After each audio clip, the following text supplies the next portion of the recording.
Hey everyone, and welcome to the House of Mystery. Today I'm lucky to have Dalton Mortimer, aka the Authenticator, back on the show. Yes, hello everyone.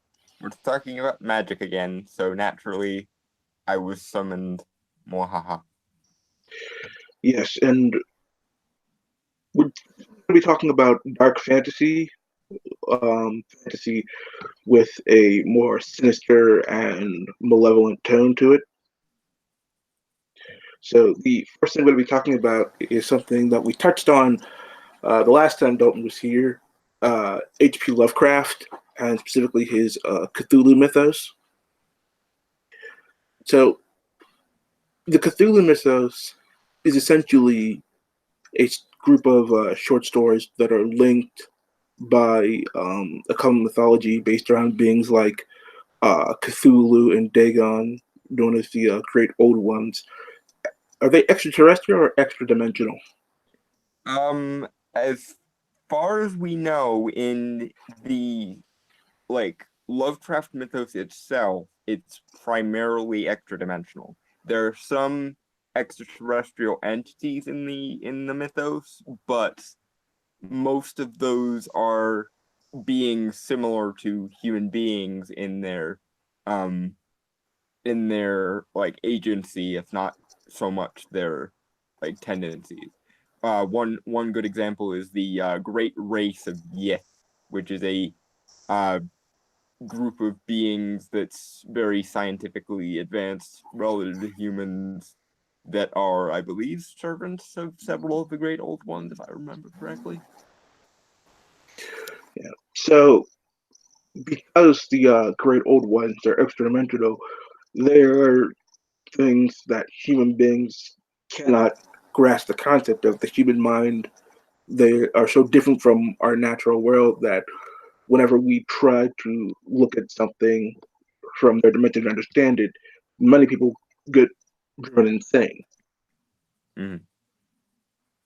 Is that a common element in the dark fantasies?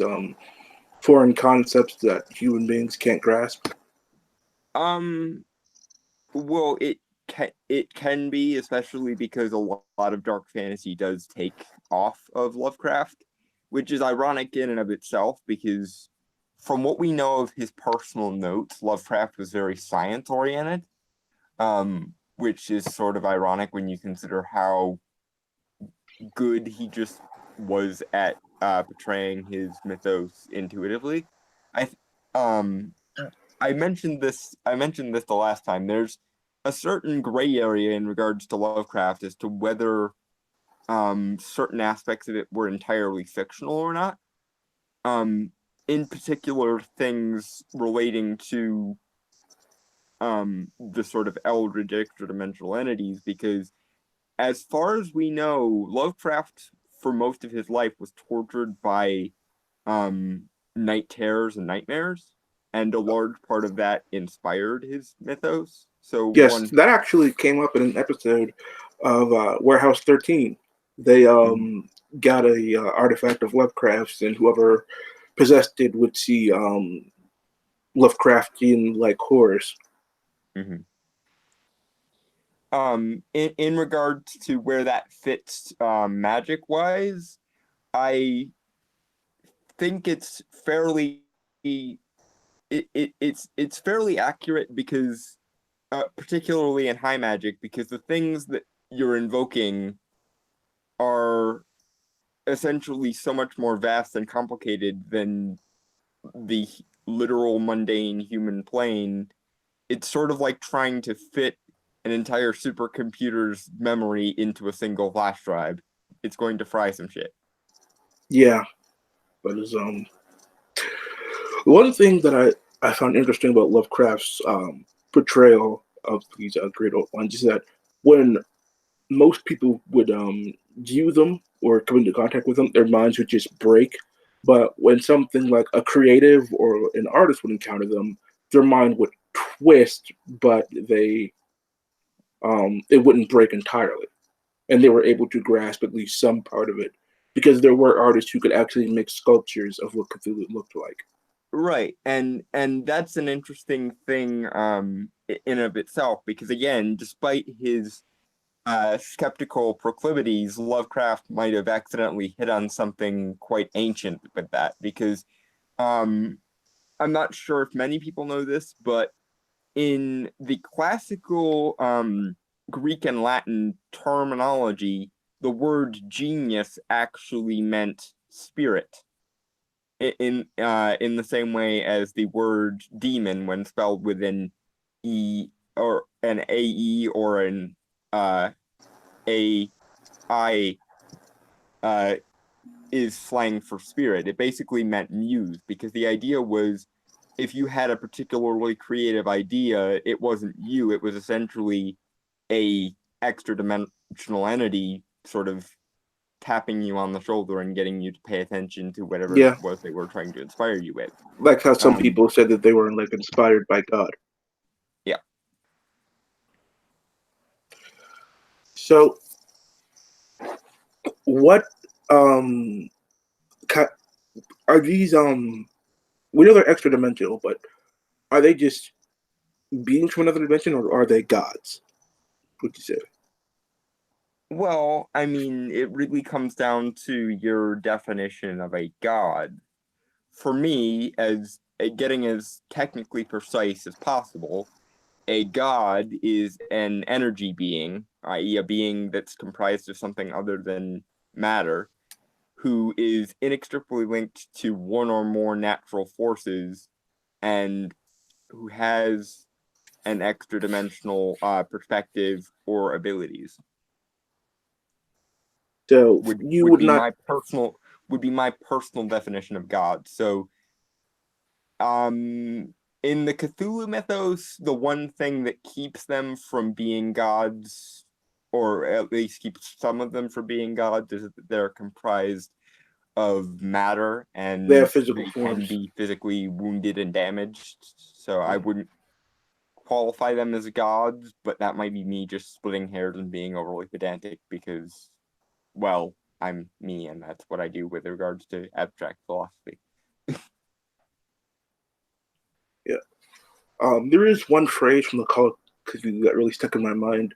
It's in the sunken city of Rayleigh, dead Cthulhu lies dreaming, and it's I always find it interesting that they refer to him as dead when I think it's more like he is like sealed or asleep or under some kind of what would you call it? Under some kind of sleep spell Yeah, or curse or something. yeah, he's essentially locked away, Hmm. but he's still able to reach out telepathically and touch people's minds. Well, it's interesting, and this is something that keeps coming up with Lovecraft, and that's one of the reasons why I mentioned his night terrors earlier. Um, Dreaming has a remarkable amount of significance in the Lovecraft mythos that is kind of mirrored in terms of like metaphysical philosophy. Like for example, in the Cthulhu mythos, the entire universe may well be a dream of a being known as, I believe it's Azathoth that is the dreamer.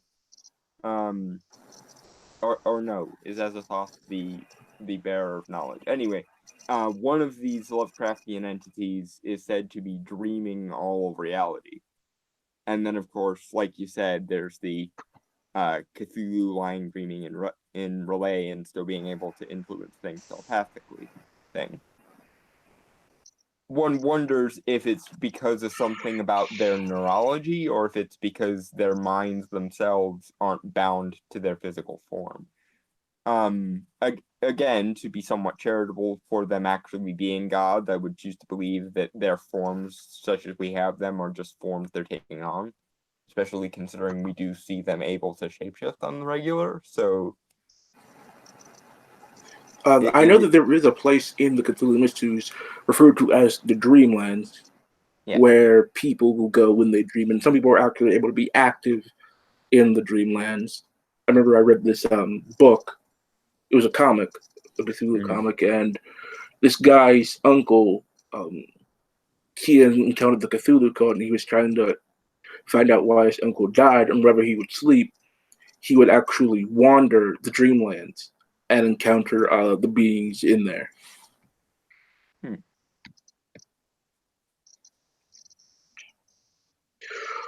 There was there's a very important cult aspect to the Cthulhu mythos because there are these beings, Cthulhu, Dagon. They're worshipped by cults all around the world. There are some places in New Orleans that are mentioned in the Call of Cthulhu, and of course the I believe it's the town of Innsmouth that's Yeah. mentioned. Mm-hmm. Yeah, Innsmouth is essentially a place where the whole town is a part of this cult. So, what are Well, your thoughts on that? um, well, cult behavior, particularly in regards to religion, is about as old as human civilization, and in fact, probably older, considering that we know, for a fact that, or at least there's very strong anthropological record to suggest that the cave paintings that Neanderthals painted in caves of France and Germany and the like were actually used for um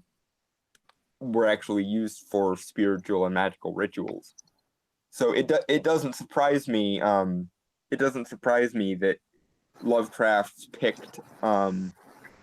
picked up on that sort of element of human psychology, especially being the avowed skeptic that he was, which is again kind of ironic considering how much he got right, just on an intuitive level. Um, I think it's worth noting that Lovecraft thought he was being kind of innovative when he was conceiving of eldritch things, but that's largely probably due to the fact that he grew up in a post-Victorian era. Because before the Victorian era, or rather during the 1800s and 1900s, there was kind of a domestication of ancient mythologies.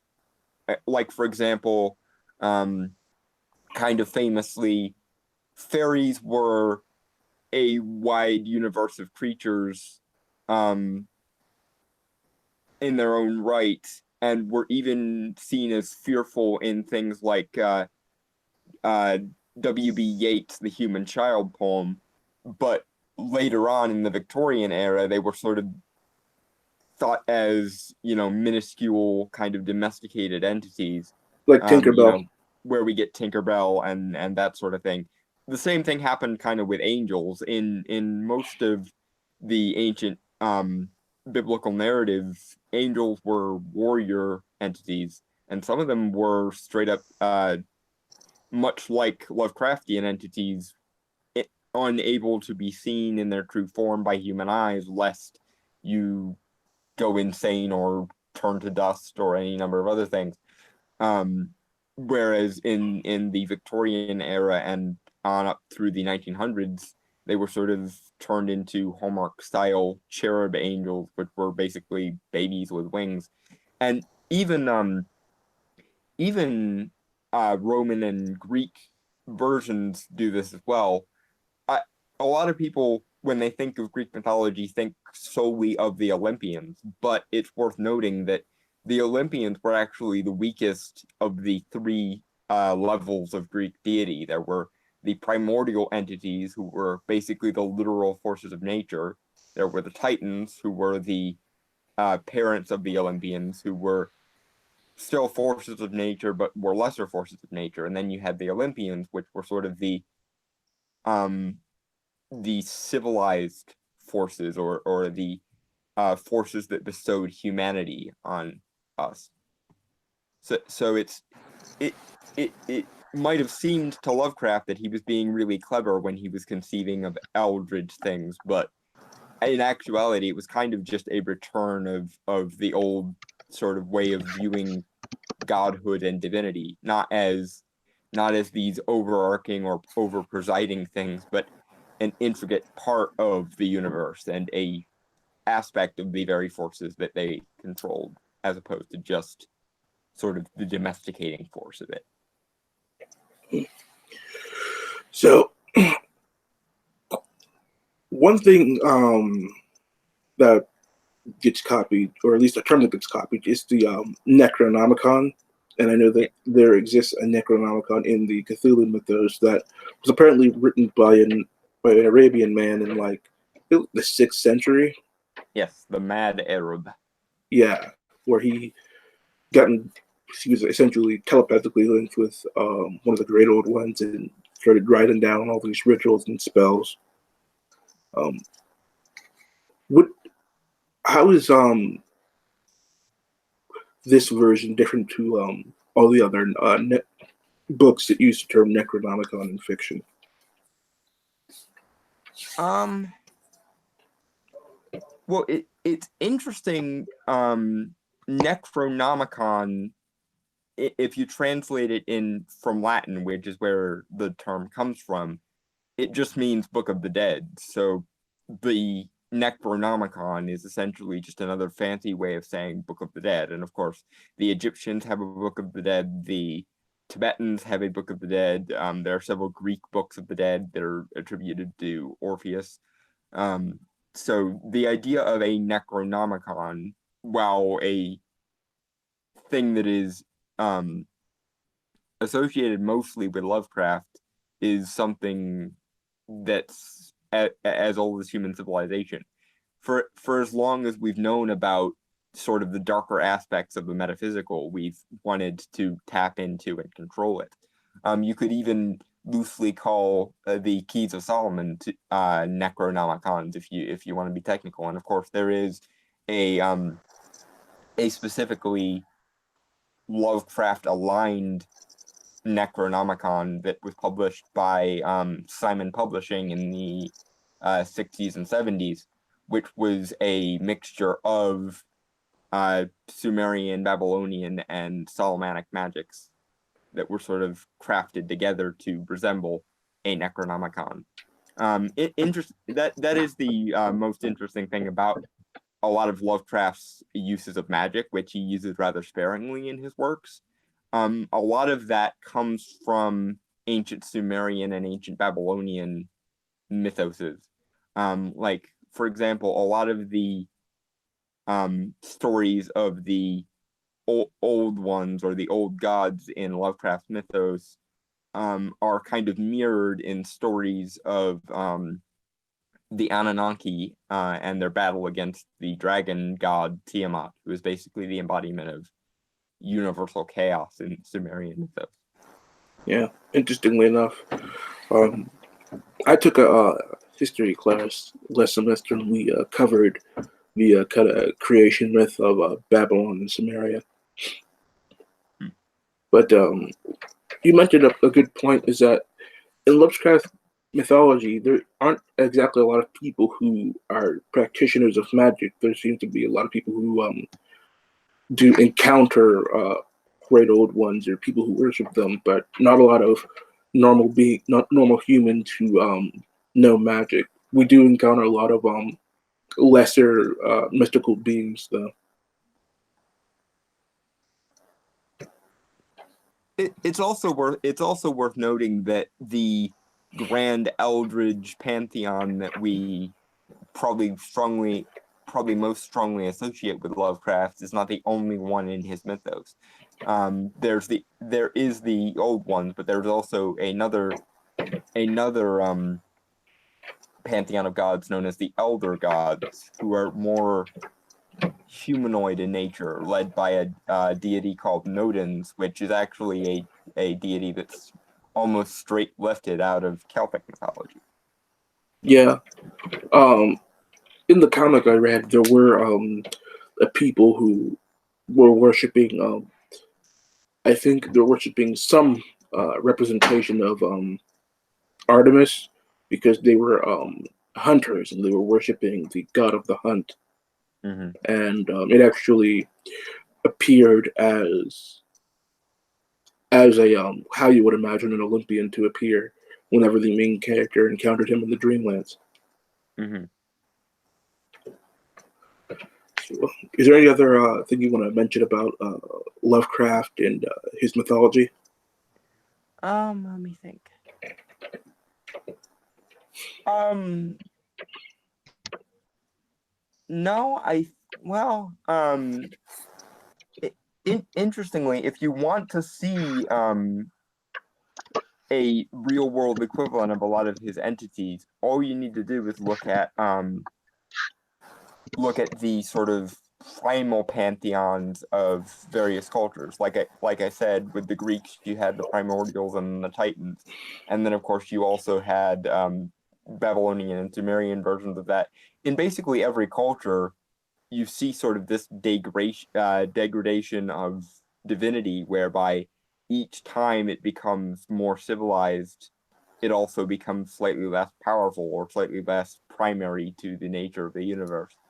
So it's not as though Lovecraft was the first motherfucker on the face of the planet Earth to think of the idea of eldritch beings. I think he just sort of brought it back into vogue, if I'm entirely honest. Okay.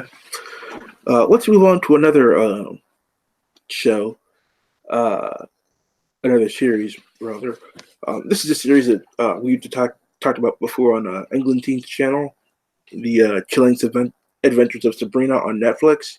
Boy, Um, I am not a I am not a fan of the show in any way, shape, or form. You seem to be more forgiving in certain areas.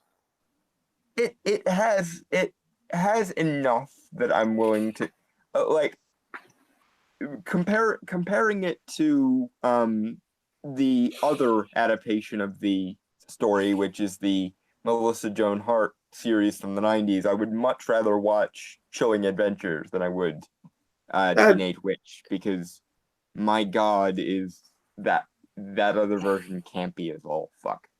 yeah, I That think said, I do the have other version is problems with Chilling, less. but In my opinion, the other version, while it is more lighthearted, it's less obnoxious. I think that's mostly due to the writing, though. It seems to be a large part of the writer's fault, and it's because of the zeitgeist that we currently find ourselves in, the feminist zeitgeist. But in terms of like style, in terms of tone, in terms of humor, to an extent, I think Chilling Adventures does it a lot better than the '90s series did, and I'm okay with that. It's a lot less goofy, but that said, I do have issues with the approach they took, which I'm sure we'll get into. Yeah, But and for those of you who haven't seen it, first of all, congratulations to you, and second, the magic in this world uh, seems to be intrinsically tied to the worship of Satan. yep, As they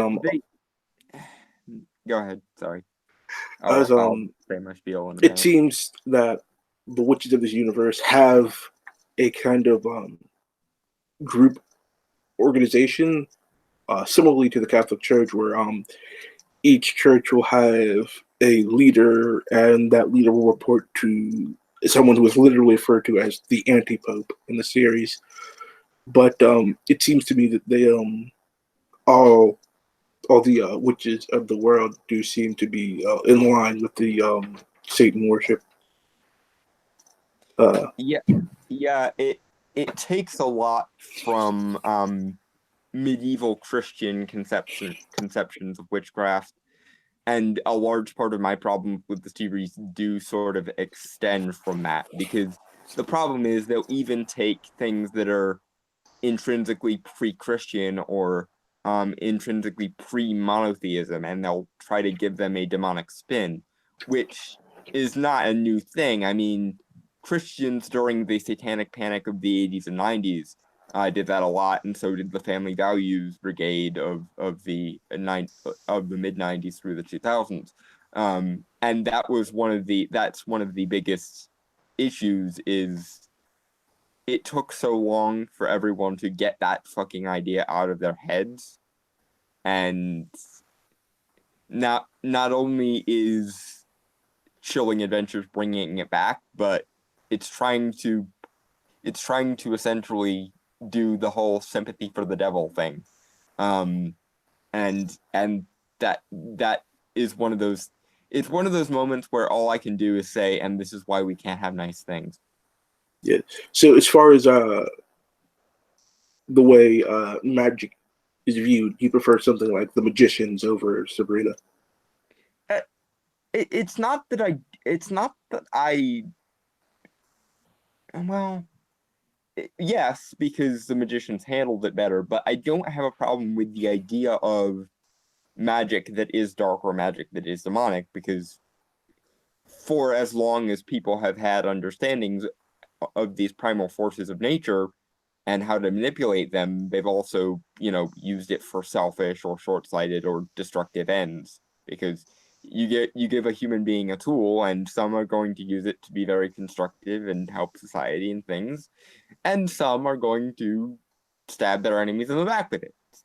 That's just the way the cookie crumbles. But um, the idea that it's exclusively that bothers me, especially when you drag anything that's not Christian or not Abrahamic in nature down with you while you're doing it and make no distinctions. So let's get on to the actual characters of the show. The main character, Sabrina, is what you would describe, well, at least what I would describe as a Mary Sue. She is incredibly powerful, but she doesn't really take her magical training all that seriously, and she Well, frequently attempts to cut corners. okay, so I'll give her some credit in that in the first couple of episodes at least, we see she takes the academic side of things very seriously. The thing that she has a problem with is the moral aspects of it. Um, so I can get behind her kind of for that. Like for example, in the um in the pilot episode, one of the things that made me like her initially was her aunt was trying to convince her to essentially order familiars out of a catalog. And she was like, no, I'm going to use this ancient, more traditional method of actually doing it and making a sort of pact of equal partnership with my familiar and not just make it a servant. That was one of the first moments where I was like, okay, I can actually enjoy this character, despite her very evidently, shall we say, political nature over a lot of things. And of course, a lot of the Mary Sue aspects get better in season two because we find out that the reason why everything is so easy for her is because it's being made easy for her so that she will um essentially complete a demonic prophecy whereby she will become essentially the Antichrist Yeah, and bring out the apocalypse. So it's not the universe itself bending over backwards to make her special. It's the devil is quite literally in the details of such things, and he's making it easy for her so that he can wreak havoc upon the mortal world and so on and so forth. But that is the one thing I hate the most about the Sabrina franchise in general. This idea that um a witch is a genetic category rather than a skill set or a class or a area of study. I despise every time I hear someone who practices magic in the show refer to non-magic users as mortals, because yes, while their pacts can give them extended lifespan, as far as we know, these witches are just as mortal as anyone else. They just happen to age slower and yeah. So, um like, essentially, if you stab one of them, they are going to die. yeah, assuming they don't have a healing spell ready. And that was the one massive improvement that I thought that Chilling Adventures made that the original um TV series in particular did not. In the original show, it was just someone points at X thing, says the right words or the right incantation, and boom, whatever they wanted to happen would essentially they were essentially a little bit like members of the Q continuum from Star Trek, and I always hated it. With this one, um you actually see them actually have to know things and know techniques and utilize ingredients and so on and so forth. I absolutely despise both the original Sabrina and Harry Potter for doing this thing whereby if you just are the right kind of special person and you say the right words at the right time with a wand in your hand, it's just going to all work out for you. That's not how anything works. And I do like the little the touches of a lot of their spells because a lot of their spells have particularly medieval historical um connotations. For example, there's a scene in season one where she's trying to summon the Weird Sisters, these three other witches that are like minor antagonists of the first season that later on form into friends, kind of. Um, she uses a Celtic knotwork charm that's basically three different um three different wooden staves bound together with twine. And that's actually, from what I remember, something that was used well into the Middle Ages for like the binding of someone's enemies or the binding of storms. There was one scene where a warlock who was uh, interested in Sabrina actually put what was it, iron stakes into their shadows, Um, and it I think it was, if I remember correctly, and this is something they used also in the Middle Ages sometimes. If you put an iron stake through a witch's footprint, they will be bound there until the stake is pulled up. that's to be a like somewhere that they had previously stepped, and Yeah, somewhere they had previously stepped recently enough that the footprint wouldn't be like distorted or disturbed. And that's also a ancient charm that was used in the Middle Ages and can actually be traced back to ways that it was said you could catch a fairy. because I know fairies are weak to iron. Well, most spiritual entities in general are weak to iron because iron, from a magical perspective, does exactly the same thing that lead does with radiation, except iron does it with negative magical energies. Um, so even even an angel would be vulnerable to iron if it was trying to inflict some kind of harm on you. The same thing is often true of silver. The You reason mostly see silver as a weakness for lycanthropes. Yeah, which in and of itself is kind of funny because in the medieval conception, um, both vampires and werewolves were just specialized kinds of witches. They weren't like a separate kind of entity. They were just a specific kind of witch that had kind of specialized their magic. Yeah, because in the Harry Potter series, the teacher could transform into a cat. So I guess that could be like a kind of version of that. And there are stories of, again, mostly in the medieval record, which is where most of Sabrina's authenticity, such as it is, comes from, of witches transforming into animals, be it a cat or a dog or some other thing. And that actually led to the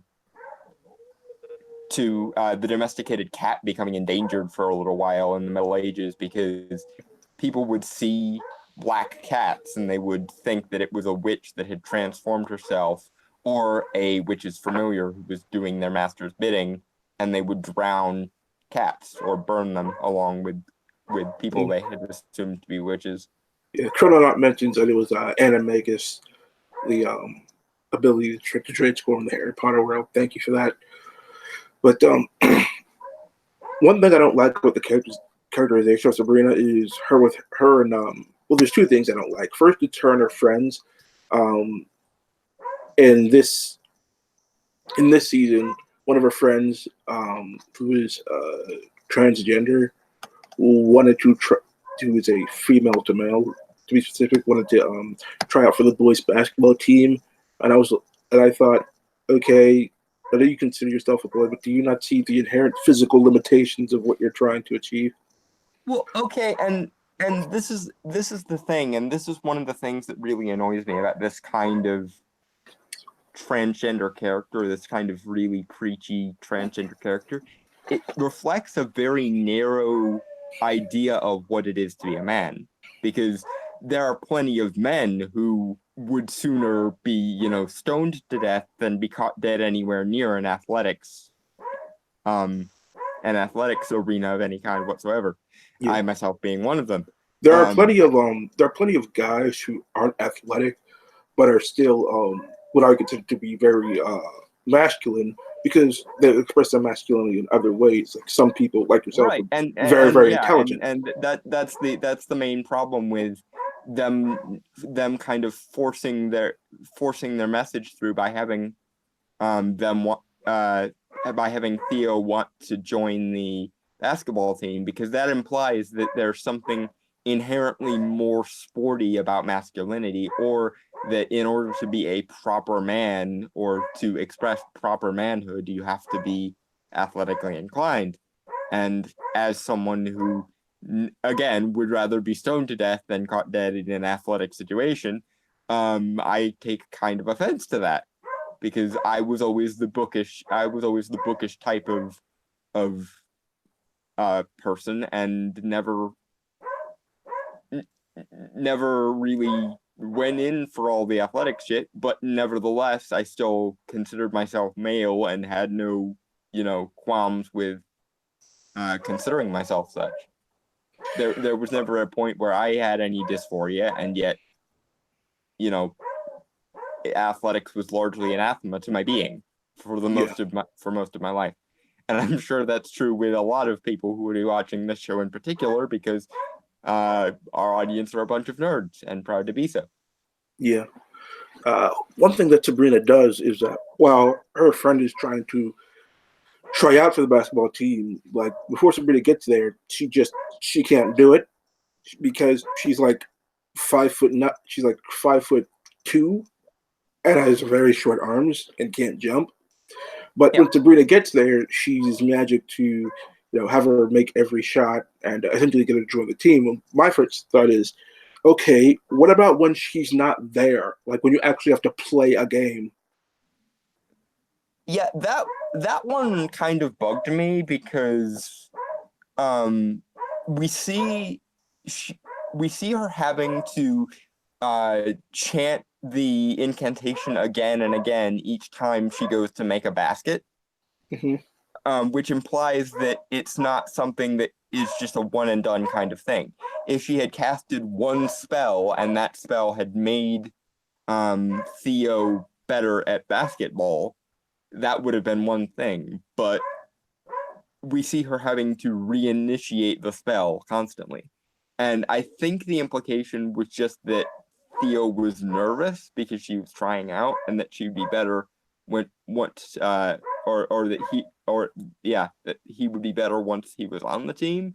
But um yeah, I find that kind of stifling an anathema to any kind of logic, because Sabrina's not going to be there to chant constantly each time Theo goes for a basket. So are you going to just let them fail horribly, or are you really trying to tell me that, oh, it was just because they're nervous? Because I can tell you that there are a lot of boys who get nervous at that kind of thing, and they can still perform competently because, well, physics and human biology, basically. Yeah. There's also another scene where she goes to change into the boys' locker room. Like, Oh god. first of all, like all the jocks in this show are like cartoonishly misogynistic. And second, don't you think that would be uncomfortable not just for um, Theo, but for literally every other guy in the room? I think the messaging they were going for was everyone should just be okay with it because it's a totally okay thing. So no one gets to feel uncomfortable about this ever. And if you do feel uncomfortable about it, it means you have the toxic masculinity and need help. I think is the ham-fisted nature of the writing there. Also, I apologize of the dog barking in the background again. It's okay. So, the other aspect, the other characterization aspect I have with this problem I have with this show is the leader of Sabrina's Church of Night. This guy who's like mustache twirling, snidely whiplash, evil, misogynistic. Okay, and if he were just evil and being that sort of over the top, that would be fine because like he's literally a deistic Satanist, which is a Satanist that actually believes in God and the devil, which is the other sort of funny aspect of this. Um, Satanism as an ideology actually comes from a guy by the name of Anton LaVey, who was a psychologist, and he didn't actually believe in God or the devil. He was essentially an agnostic atheist. The reason why he founded Satanism was because he saw the devil as a sort of sympathetic or heroic character who was worth emulating. He basically viewed the devil as a psychological archetype more than a literal figure. So that's the other sort of ironic aspect of this, in that most Satanists don't actually even functionally believe in Satan. They just exist to troll the Catholic Church, more or less. Mm-hmm. They also make a lot of people uncomfortable. Well, yeah, because they're trying to. They're basically the original edgelords when you get right down to it, most of them. I mean, there are deistic or theistic Satanists who do genuinely believe the devil is an entity. But for the most part, I would say a good solid 80% of 80% of Satanists you meet, if you ever meet any, are going to be people who view the devil as a sort of literary or psychological archetype rather than a literal entity to be worshipped. All right, Most so we of get their most of their rituals are just let's make fun of the stupid things that Catholics do, so basically. we've got Eric Breen and Jay Fairclaw here in the chat now, and Eric has a comment is, "I'll stone you, Dalton. You have but to ask, and you won't have to go to a sports arena." I will keep this in mind if I am ever required to ever go there, but I strongly suspect I never will have to. Unless I am supporting a friend of mine who happens to be involved in such things, which I am not against doing. But if I ever actually have to play in such a thing, I'm going to seek the relief of the stone, as it were. Mm. So one thing that this guy at Father Blackwood. yeah, Father Blackwood, thank you. I was blanking on the name. He marries Sabrina's aunt Zelda, Yep. and when they get married, when they return from their honeymoon, and Zelda is like this mind-controlled He Stepford uses wife. he uses an enchanted music box to essentially make her a Stepford witch. Yeah, it's just okay. Why did you marry her then? You could have literally married anybody and then just cast the spell if that's what you wanted. I think the argument that people who wrote this would make is that he wanted her specifically so that he would have the quote unquote pleasure of subjugating specifically her, i.e., the joy of breaking a strong-willed woman, I think is what they were going for there. Because these Also, people, it turned that he never did this with his previous wife. Like his previous wife, like was never under any sort of enchantment that we saw. I think, again, what they would say is that his character motivation was he tried a equal marriage and he was so, for lack of a better word, ungodly miserable, that he decided that this time around he was going to do things his way, which to be fair is kind of the character arc. We do see him go through sort of the inverted arc of slowly but surely becoming more and more insecure about the role of femininity in the Church of Night, and then deciding it's going to be more masculine centric. Which, okay, so in that respect, that's another one of those things that made me face palm in a nuclear way, because in most forms of witchcraft or magic of any kind, there's a equal respect for masculine energy and feminine energy.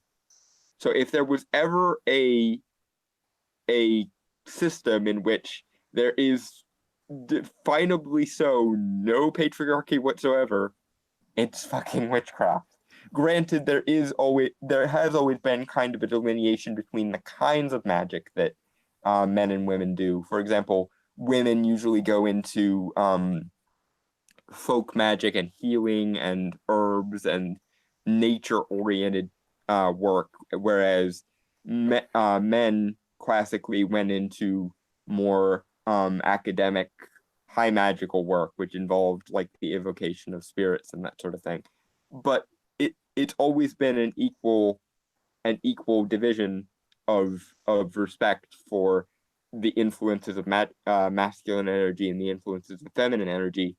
So again, it really boggles the mind to see them play out the patriarchy narrative with witches all things. Granted, this is a take on the classically Christian um, medieval sense of the word, in which a witch, would sell their soul to a demon and so on and so forth. So you could make the argument that the devil in this case is the patriarchy. But still, it always made me kind of both facepalm and giggle hysterically every time he would be like, men in the Church of Night are so oppressed. Like, oh my God. Can't even like when you're failing at your allegory so badly that even taking it 100% literally fails. So, in the series, it's revealed that Sabrina is the daughter of Satan because that is the deal that her father made years Yeah, ago. And she completes these prophecies by essentially doing twisted versions of the miracles that Christ performed. yeah. And as a result, the gates of hell open. And her friends, and this is just way too convenient for the plot. Turns out the gates of hell are right under her town in the mines. Yeah, it's in fairness, this isn't the first show to have done this. I mean, Buffy essentially did this too. What with the Hellmouth there? But wasn't it But implied there were multiple Hellmouths? yes, it was implied there were multiple Hellmouth, and in the Chilling Adventures of Sabrina, it is once again very Abrahamic centric, given that the reason why Greendale is a Hellmouth in the series is because apparently when God kicked Satan out of heaven, or Lucifer rather, when God kicked Lucifer out of heaven, um, he fell in Midwestern America of all places. Really not ancient Arabia or anything Yeah, like yeah, that. He falls. that was the biggest plot hole in the entire thing, was like, and he didn't fall in like ancient Babylon or Sumeria or Judea because Also, why? wasn't also he met Lilith, who had left the Garden of Eden after he fell. So wouldn't that imply the Garden of Eden is in America? Um, or that she traveled somehow, which, okay, so I'm actually gonna have to go into a little bit of the background history of Lilith for what I'm about to say to make any kind of sense. In the Jewish tradition, there are texts that um the rabbis uh several thousand years ago decided were essentially too lengthy to make it into the main text of the Bible. And this was mirrored later on when Christianity became the predominant religion by the Council of Nicaea that was called by the Roman Emperor Constantine when the Romans converted to Christianity. The purpose of both of these was essentially um, let's boil down the text to their most simplified form, even if it sort of um, even if it sort of minimizes the detail involved. And one Yes, of essentially the they wanted to make it so that when they spread it to the masses would yeah, be able to understand. it was accessible and acceptable to the masses, and the masses didn't have to do much thinking. One of these texts was a text called, I believe it was the Zohar, where Lilith showed up, and it is essentially, or at least the part that I'm concerning myself with in this instance, is essentially a more um, more expanded version of the story of Genesis. Hmm. And one of the peculiarities in the story of Genesis it is if you look at it, there are actually two creation of humanity stories in the book of Genesis. One in which it is said, quote, male and female he created them, unquote. And then there's the second story in Genesis chapter 2 where it describes Adam falling asleep and his rib becoming a woman and that woman then being subservient to him.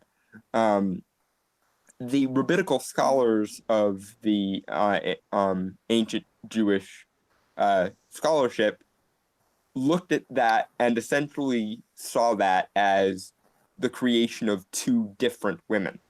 One which was created as a direct equal to Adam, and one which was subservient to Adam. The one that was subservient is, of course, Eve, who then fucked everything up by eating of the tree of the tree of the knowledge of good and evil, and basically dooming humanity to sin, and so on and so forth.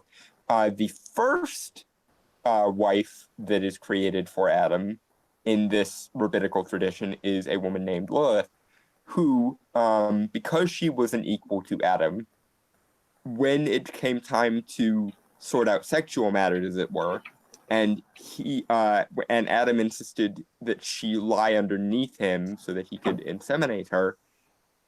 Her response was basically, "I am a creature of God in the same way that you are. Fuck off." And then she said the sacred name of God. And in Jewish mysticism, to command the name of a thing is to uh, bestow some sort of power over that thing, to have influence over that thing. So to say the full secret name of God is to deliver unto yourself powers essentially equivalent to godhood. And through this, she essentially became a she demon. Interestingly enough, um, there's a prohibition in the Bible about how you shouldn't say God's name in vain. And a lot of people interpret that as never say things like God damn, but it's actually a reference to this Jewish mystical tradition of you shouldn't say his secret true name, which I believe is 5 characters in Hebrew, because to claim influence over God, it would therefore be an affront to God.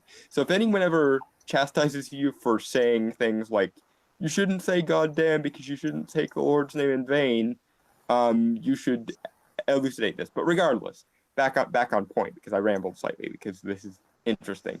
But yeah, the version of Lilith we get in Chilling Adventures is, I think, a takeoff of that, which is she says the true name of God, and then she meets an angel named Samael in the original Jewish text, who is the Jewish angel of death, and she sires a bunch of she demons. The name Lilith actually comes from a Jewish demon called Lilitu, who was a cradle robbing demon. The sort of theological reasoning behind it was because Adam replaced her with Eve, she finds each new birth of a child of Adam and Eve to be insulting, so she tries to steal them. In Chilling Adventures, of course, they sort of swap out Samael with Lucifer because Lucifer's a larger name, honestly. Although I would have loved to have seen a version of Chilling Adventures where it wasn't actually Lucifer, but in fact Samael who was the devil of this universe. That would have made Yeah, me very happy. I don't really understand why the angel of death would sorry, children with her because is the angel of death in these texts supposed to be fallen like Lucifer was? Because Um, Samael is particularly the angel of violent death. There were several angels of death that were sort of charged with different kinds of death. For example, I believe it's Sandalphon who is the more benevolent angel of death in terms of like, natural causes death. Samael was largely considered more a angel of death in matters of violence and war. In certain Jewish texts, he's said to carry a sword with him that has poison in it, and if he comes upon a battlefield and he sees people on the brink of death, he will drip poison into their mouths to make their deaths quicker. So yes, there's a certain way you could read it that would suggest that Samael is more malevolent, although it's never really made entirely clear whether he falls or not. okay, well, back to Sabrina. We Yep.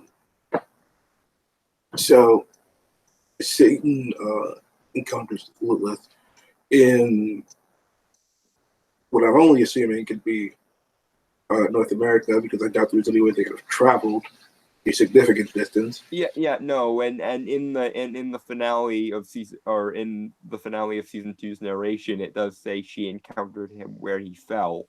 So yeah, she apparently she must have used some of that power she um stole from gods to transport herself. And it's actually um that that same that same use of God's power that turns her into the first witch in the confines of Chilling Adventures of Sabrina. I thought it was because she made a deal with Lucifer. Right, but she heals him before she makes that deal, though. And also, Gee, I don't know. I watched the last episode and I was kind of sleepy, so I don't know. I don't remember specifically if the show said she tended to his wounds or if she just like outright healed him.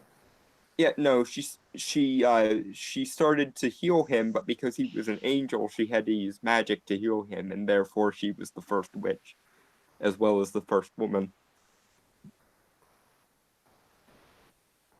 So, like the apocalypse triggers, but for some reason everybody gets surprised that shit's going to hell, even though they signed up with the devil. For some reason, they're surprised by this fact. Okay, I think they do kind of demonstrate this, or at least elucidate this a little bit in the sense that um in the Chilling Adventures of Sabrina universe, their satanic Bible basically says that everything the false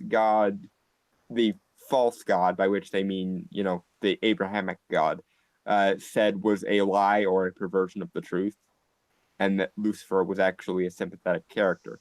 Um, so in his version of his Bible, he gives himself essentially a positive spin, which is why Zelda's a bit surprised when the apocalypse comes and no surprise to anyone that's actually paying attention to the show, but surprise to her, Satan actually wants to enslave both ordinary humans and witches alike. He is the devil, so you kind of have to be like, okay, based on her beliefs, which is the devil was actually the good guy all along, that kind of makes sense for her to be confused by that. But then again, a lot of the rituals in Chilling Adventures of Sabrina being as they are takeoffs of like witchcraft as depicted in the Malleus Maleficarum and shit does involve a lot of cannibalism and stuff. So I can't imagine a sane human being just like, nope, because of my ideology, cannibalism is fine. Then again, SJWs believe that they're the moral ones too, and therefore, I guess if you're convinced of an ideology enough, you can bring yourself to believe almost anything. Yeah. So they tried to defeat the devil numerous ways, and surprise, it does not work. And one thing I don't understand is why doesn't the devil just freaking kill these fools? Like they betray, like you own their souls. They betrayed you. They should be dust. That's one thing I don't get. I think that he's limited to the powers of an ordinary archangel when he's on Earth. A lot of his power, actually, in the same way that in Marvel Comics, Dormammu draws a lot of his power from his realm. I imagine that a lot of Lucifer's sort of extra mojo comes from presiding over hell. So when he's on Earth, he's weakened significantly to what would be the equivalent of just a regular archangel. And he's also actually trapped in a physical form, which also probably weakens him significantly. I mean, that's fair, but if witches can command that much the power that they show on Earth, at the very least, he should be able to kill them.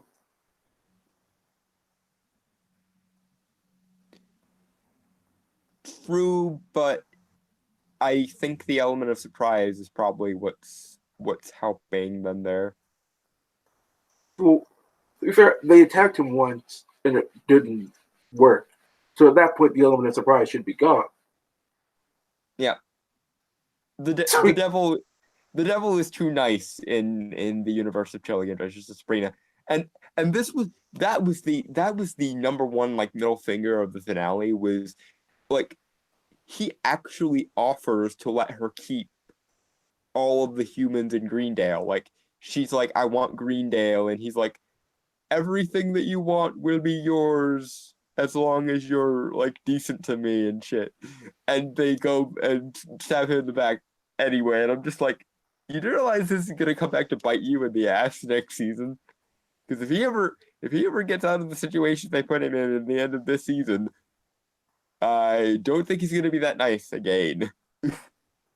Because and this is me being completely self-motivated, but if I were in this situation, if I knew for a fact that like the apocalypse was literally nigh and that I was instrumental to it and everything was fucked, and the devil's response was, I'll give you everything you want if you just be nice to me. Yeah, I'm probably gonna say yes, just so that I can milk that and make sure that the people I care about are not totally fucked in the process.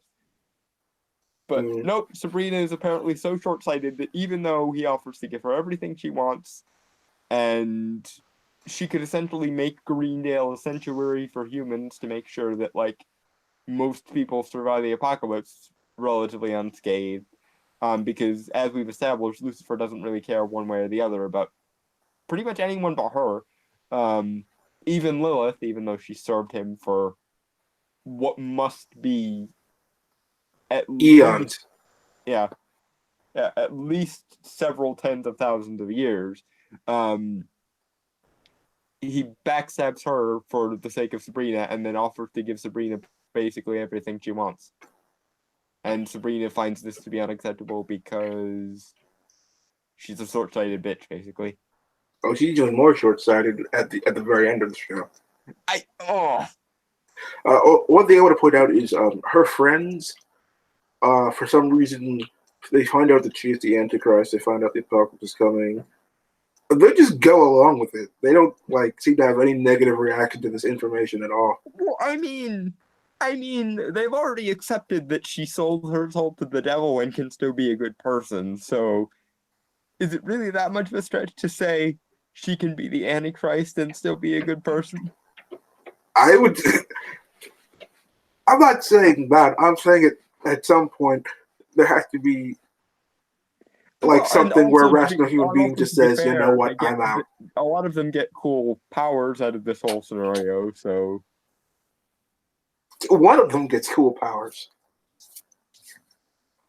and even powers or not, it's like at some point it's gotta be too much. right, but as we've established, these are very, very short-sighted teenagers who have already accepted the possibility that someone can sell their soul to the literal devil, who, as far as we know in this universe, is the literal embodiment of evil, and still be a good person. So, is it so much of a stretch for her to go?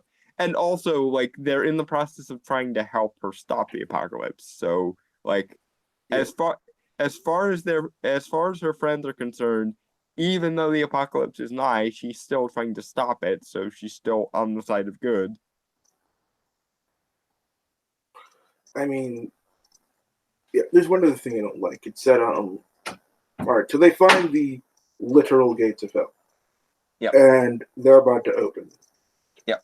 And they stop them with some drawings and that they come up with from a vision, and they put them on the gates of hell. Like, I get that sigils and things can be powerful, but I never understood like putting them on paper and then putting them on the gates of ring. Like, if I had to like actually carve them into like the stone itself. Right. Okay. So well done. You've actually sort of hit on the crux of the issue here, which is the way a sigil works is essentially in the same way that a circuit board can modify and redirect and amplify electrical energy. A sigil is essentially the same thing for spiritual energy, for life energy.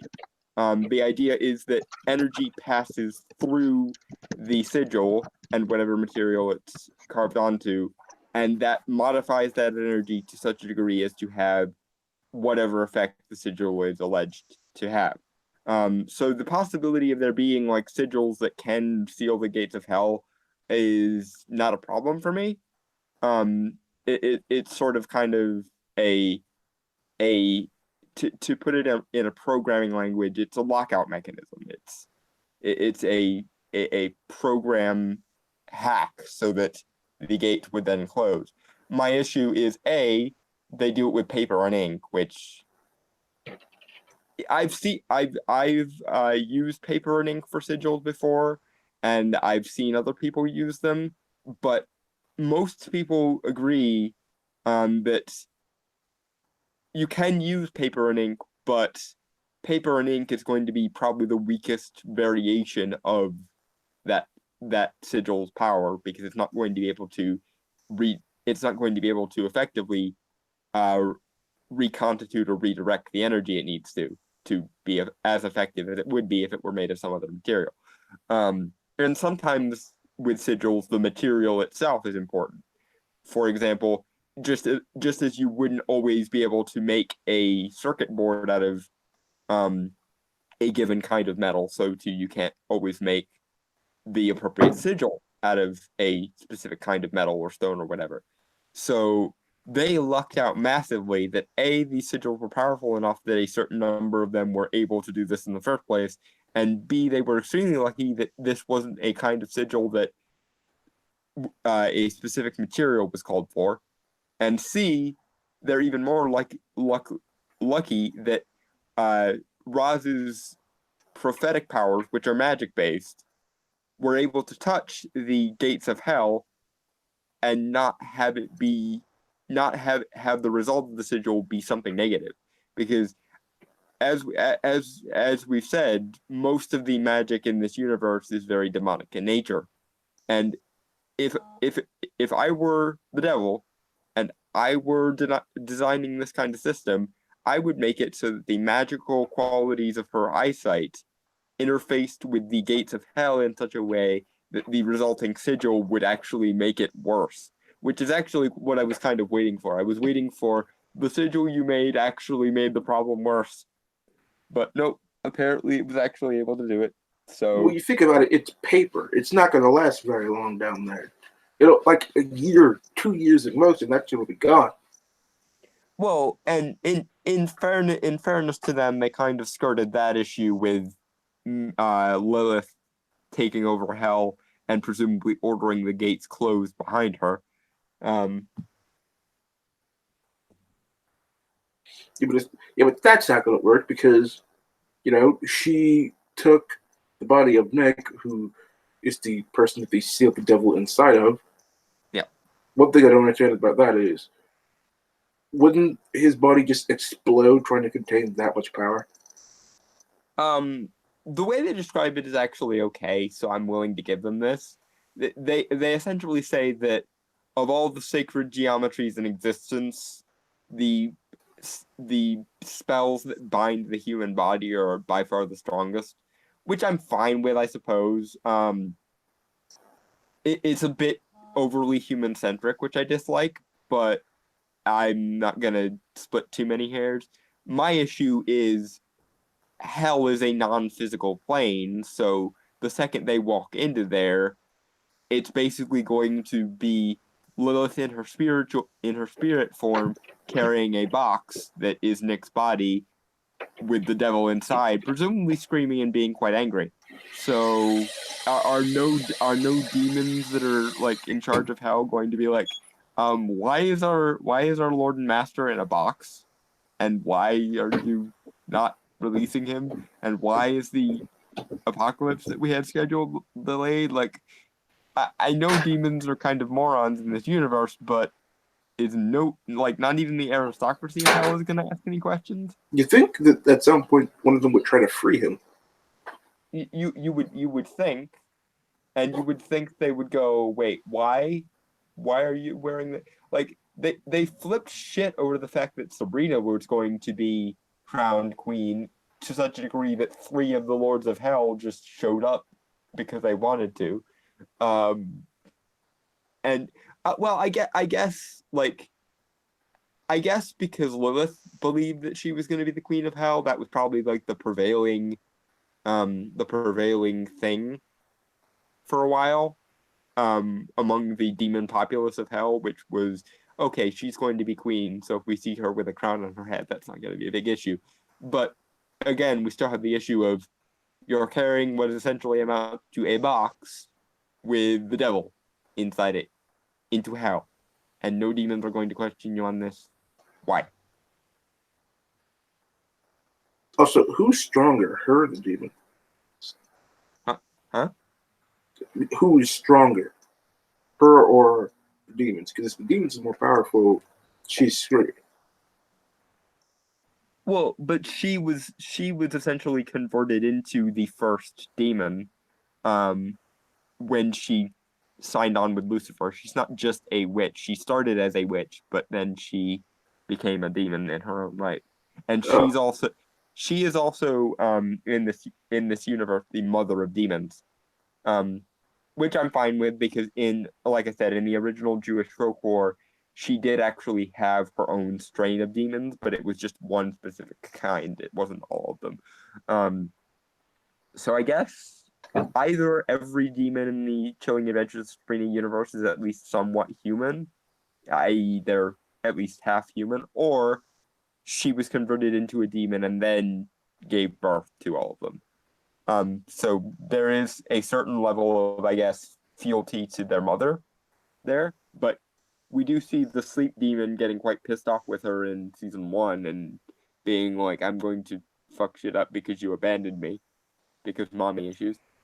all right. Now, at the very end of the season, we see Sabrina and her friends making plans to go through the gates of hell and try and get Nick back, even though Despite, Nick despite, has yeah, the devil sealed inside of him, and getting him back and maybe waking him up could be yeah, catastrophic to the entire planet. yeah, and here's the other issue. I would understand this if Lilith had been more mean to her at their parting, but she basically gave Sabrina everything that she could ever want, and then took their problems away. Like, it's like, I'm doing this for a reason. I'm telling you specifically why I have to do this. And you're like, no, I want it back. okay, and to their point, Lilith is actually very nice. She's basically the demonic equivalent of a fairy godmother in this instance. She gives Sabrina her witch powers back, which she sacrificed to essentially try to stop the apocalypse. It only made it worse. And she basically said no demons will bother you. You know, you're the principal coven of the Church of Night now, and so on and so forth. So like, Sabrina, for lack of a better word, has everything she could ever want. As Lilith puts it, she now has both power and freedom. May she never give up either again, which is remarkably nice of her, considering that Lilith has been a demon for tens of thousands of years and is now the queen of hell. She could have just been like, okay, now I'm the queen of hell. Now I'm going to open the gates and apocalypse moving forward on schedule. Clap. But no, she's like, nope, you get everything you want, and I'm gonna go away and fuck off and rule hell. As long as you don't completely fuck it up by coming after this person again. And Sabrina, my darling, you have power, freedom, and basically no problems whatsoever, and you still feel entitled to brave the hordes of hell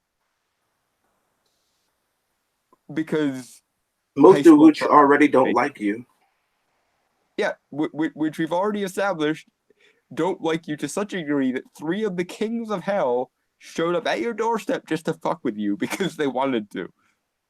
No one asked them to, they just were like, I find this personally insulting to such a degree that I'm going to bother summoning myself and dicking around with this person. I don't foresee this ever going well ever. And also Harvey is just standing there like, hello? Like, I get that, you know, Nick sacrificed himself and everything, and that's very romantic and everything, and pure and wonderful and whatnot. But, you don't think he'd be undermining his sacrifice slightly by, I don't know, opening up the gates of hell and deciding, fuck everything, even though I got everything I wanted, it's still not good enough? Also, she doesn't have her overpowered, ridiculous superpowers. She's only She doesn't have her false prophet or antichrist powers anymore. Yeah. Just her witch powers. Which against demons, they're gonna be as strong as the ones in hell. Yeah. We're gonna do next to fuck all. That witches are subservient to demons in power in this universe. So like, and also lest we forget they will be in hell. So the demons will kind of have the home court advantage, which again I kind of assume that they'll draw a certain level of their power from hell. If the next season doesn't start with them walking through the gates and immediately all being killed, I'm gonna walk away. Because that's logically, by the rules of the universe that they've established, is what should happen. Or Lilith just being like, you had only one job. I gave you everything you wanted and then some, and you still feel entitled to more. Because as far as I'm concerned, Lilith is actually the most sympathetic character in this universe right now. After 10,000 years of God knows what atrocities, she basically does a heel turn, becomes Sabrina's satanic fairy godmother, and gives her everything she wants, and then goes and fucks off just to happily rule hell because she realized that the devil was a dickhead. And still, Sabrina's feeling entitled to shit. Yeah. So I feel like we've spent enough time on this series. Let's move on to the next one. Sure. So the next one we are going to talk about is the Underworld franchise. For those of you who don't know, the Underworld franchise focuses around an ancient war between vampires and werewolves. It started with 2 brothers named Marcus and William, one of whom was bitten by a bat, and one of whom was bitten by a wolf, and because of some special thing in their genome, they became the first vampire and werewolf. However, werewolves initially were wild, uncontrollable. When you became a werewolf, you essentially were in werewolf form all the time, and you were just like a beast. But eventually, I guess they kind of evolved to the point where they can switch between werewolf form and human form. Mm-hmm. And a rebellion got started because one werewolf fell in love with the daughter of a vampire lord and got her pregnant. And so they were found, the daughter was killed, and they rebelled. Mm. So, what do you have to say initially about the Underworld franchise? I think it largely sucks. Well, I mean, not to mince words, but I think it largely sucks.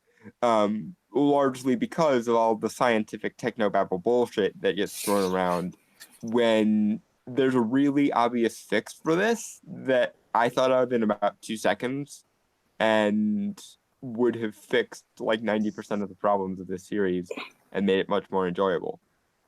What if instead of some random two brothers, it was Romulus and Remus, as in the founders of Rome in mythology, who, incidentally, were raised by a wolf? And what if instead of some random genetic bullshit, it was something resembling a curse from the Roman gods? Done. Yeah. So you don't like all the scientific explanation for the supernatural and underworld? No. No, I don't. It's unnecessary, it's stupid, and it does nothing but create plot holes and piss me off. That's one thing I noticed because it seems that they have a lot of the weaknesses of these supernatural variants of vampires and werewolves, but there's no explanation as to why they have those weaknesses. It just seems to Yeah, be it's just because. because we're trying to be a quote unquote grounded version of this mythos. We just do, okay? Don't question it. When you yourself inserted science where you didn't need to insert science, you don't get to then insist that we not question things in terms of science. Either go with the magical stroke mythological route, which would solve like 90% of these problems, or lay the fuck off entirely explaining shit and just get to the action scene, because that's all anyone remembers from the Underworld franchise anyway. Yeah. It's largely implied that, um, well, in the series, where hybrids between vampires and werewolves are possible, but from what we're seeing, uh, the way that the hybrid manifest, that the hybrid characteristics manifest, um, is different depending on what you start out as. Michael, the first hybrid, Right. started out as a werewolf, and when he became a hybrid, he became kind of like a blue-skinned, very humanoid kind of wolfman. And when I think it was Marcus, who who was the original vampire, ingested werewolf blood, he became a hybrid, but his characteristics are much more bat-like. He has wings. His ears look very much more like bat ears. He can use his wings to fly, or he can extend them to stab people. So it just seems like, because we're a 2000s action franchise, so of course we have to rip off the Matrix with our action scenes. yeah. So it just seems like whatever you started out is those characteristics are dominant in the hybrid form. And there is one character called Alexander Corvinus who was the father of um, Marcus and William, and there he is actually immortal, but he is not. He's neither a vampire or a werewolf. He's like a pure immortal, except for the fact that he can still die a violent death, but it just seems like he won't age. He's ageless and more impervious to harm. He's like, there are various definitions for immortality, so I'm fine with that. But do they ever explain why this particular line of humans is immortal? I think it. I think he explained it in the second Underworld that they were exposed to some kind of virus, and his wife died, but he and his sons did not. And I'm assuming at some point he Again, had a third son because there is a because the character Michael, his full name is Michael Corvin, and he's descended from the Corvinus bloodline, but he is related. But it's not implied that he was either a descendant of Marcus or Victor or William. again, like 80% of this could be solved by their demigods because Roman god shenanigans. The sons are Romulus and Remus, and they were cursed by the Roman gods. Yeah, that actually Like would have been all of the world building problems could be solved by that simple twist. But no, we had to make shit genetic because fuck actual logic. We need science.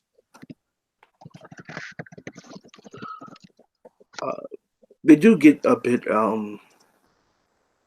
deeper into it in let's see, fourth movie where you see a werewolf who's had genetic experiments done onto him essentially turn into like a super werewolf where he can transform parts of his body. He's like 20 times stronger, and whenever he goes full werewolf, he's like 3 times as big. Mm-hmm. And Selena has a daughter who is a daughter of a vampire with the Corvinus blood running through her veins and a vampire werewolf hybrid. And her specific abilities are never fully explained, nor is what exactly is she. I suspect the answer is Dave's Ex Machina. Yeah, like I didn't even watch the last movie because I was really just not interested. There's so much of this franchise it just does not make sense. A large part of the problem with the Underworld franchise is it has kind of the same problem of the X-Men franchise.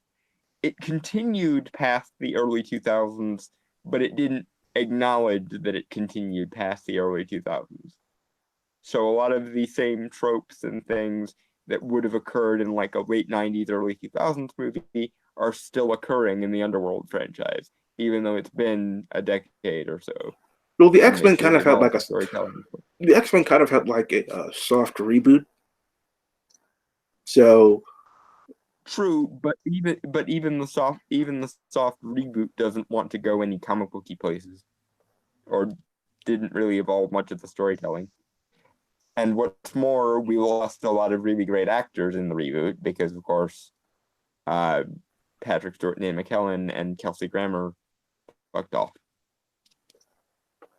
Despite the fact that Kelsey Grammer only got one movie to play Beast yeah, in, which is just he sad. was a really good But beast. anyway, not here to talk about the X-Men. Back to Underworld. So, like one of the things that I found was ridiculously stupid is that the werewolves have bullets that give off UV radiation. So when they shoot the vampires, it kills them. I don't even want to get into how the science of that is possible. It just a lot of these things in this movie seem to exist purely because the plot needs them to. It doesn't make sense. And for the record, the vampiric vulnerability to sunlight has bumfuck nothing to do with the quality of the light from the sun, at least not on a scientific level. The thing about the sun's energy, in a classical mystical sense, is the sun is the purifying masculine force of nature. So it's those qualities that make the darker and more feminine creatures lose their powers in sunlight in a classical sense. And of course, in a more like monotheistic or Abrahamic sense, it's because the light is symbolic of God and the night is symbolic of evil and so on and so forth. But regardless, nothing about this has anything to do with the actual qualities of the light on a scientific level.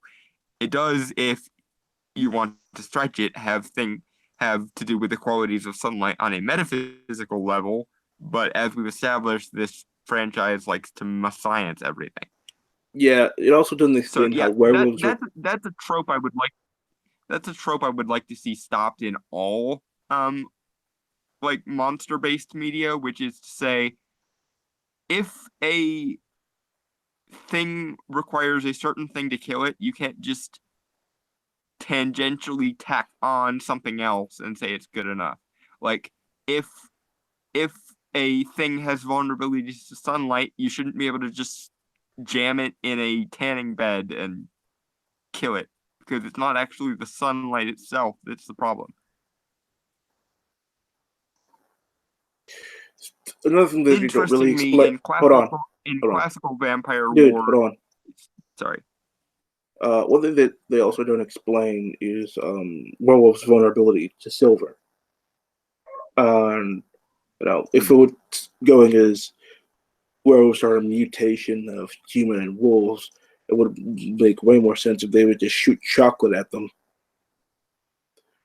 But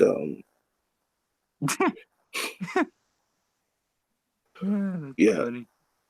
So I don't personally, I don't understand the link between werewolves and silver. If you could explain that, if you know. Okay, so the thing about werewolves and silver is silver, much like iron, is said to have qualities that interfere with the flow of negative spiritual energy. It's said to be useful for purifying things, and that's why a lot of like amulets and talismans and things will be made out of silver because of the inherent magical qualities of silver. In a sort of classical mythological definition, it was essentially thought that silver was created or had certain qualities of moonlight trapped in it, and therefore a werewolf being subjugated by the moon would be vulnerable to it.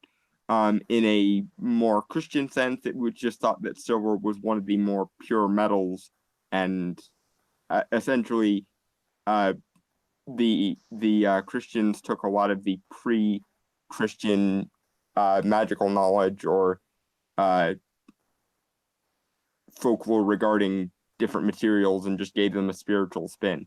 Like for example, the reason why to give a common sort of superstition as an example, the reason why knocking on wood is a thing from a pre-Christian perspective was because the Celts had a nature-based religion and therefore would venerate the trees. So the knocking was meant to sort of wake up the spirit that was bound to a piece of wood, and you'd be able to ask it for things or ask it to help you avoid things. The Christians took that and said that because the cross was made of wood, that's why knocking on wood was a useful thing, which doesn't really make sense intuitively, but whatever. Yeah, so that's why werewolves particularly were tied to silver. Although silver is one of those things that was kind of considered to be a universal, much like iron. And I don't know why silver in particular stuck around with werewolves specifically and didn't stick around with everything else. Because it's one of those things that's supposed to be kind of a universal deterrent of negative spiritual forces.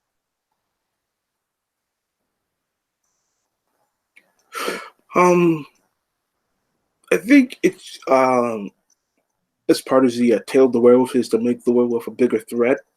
Iron weapons would be fairly common Meanwhile, if a werewolf was plaguing like a peasant town, it'd be a lot more difficult for them to get their hands on something silver. Yeah. Although in medieval stories they didn't have that problem because in a lot of medieval stories, even if you did have something silver, you would have to get it blessed first in order for it to be as effective as you needed it to be. Hmm. I think I think it's mostly just because Hollywood likes monsters to have more unorthodox killing methods, and most people wouldn't think to make a bullet out of silver. And actually, they tested this on I believe it was MythBusters. Um, Silver makes a terrible shot.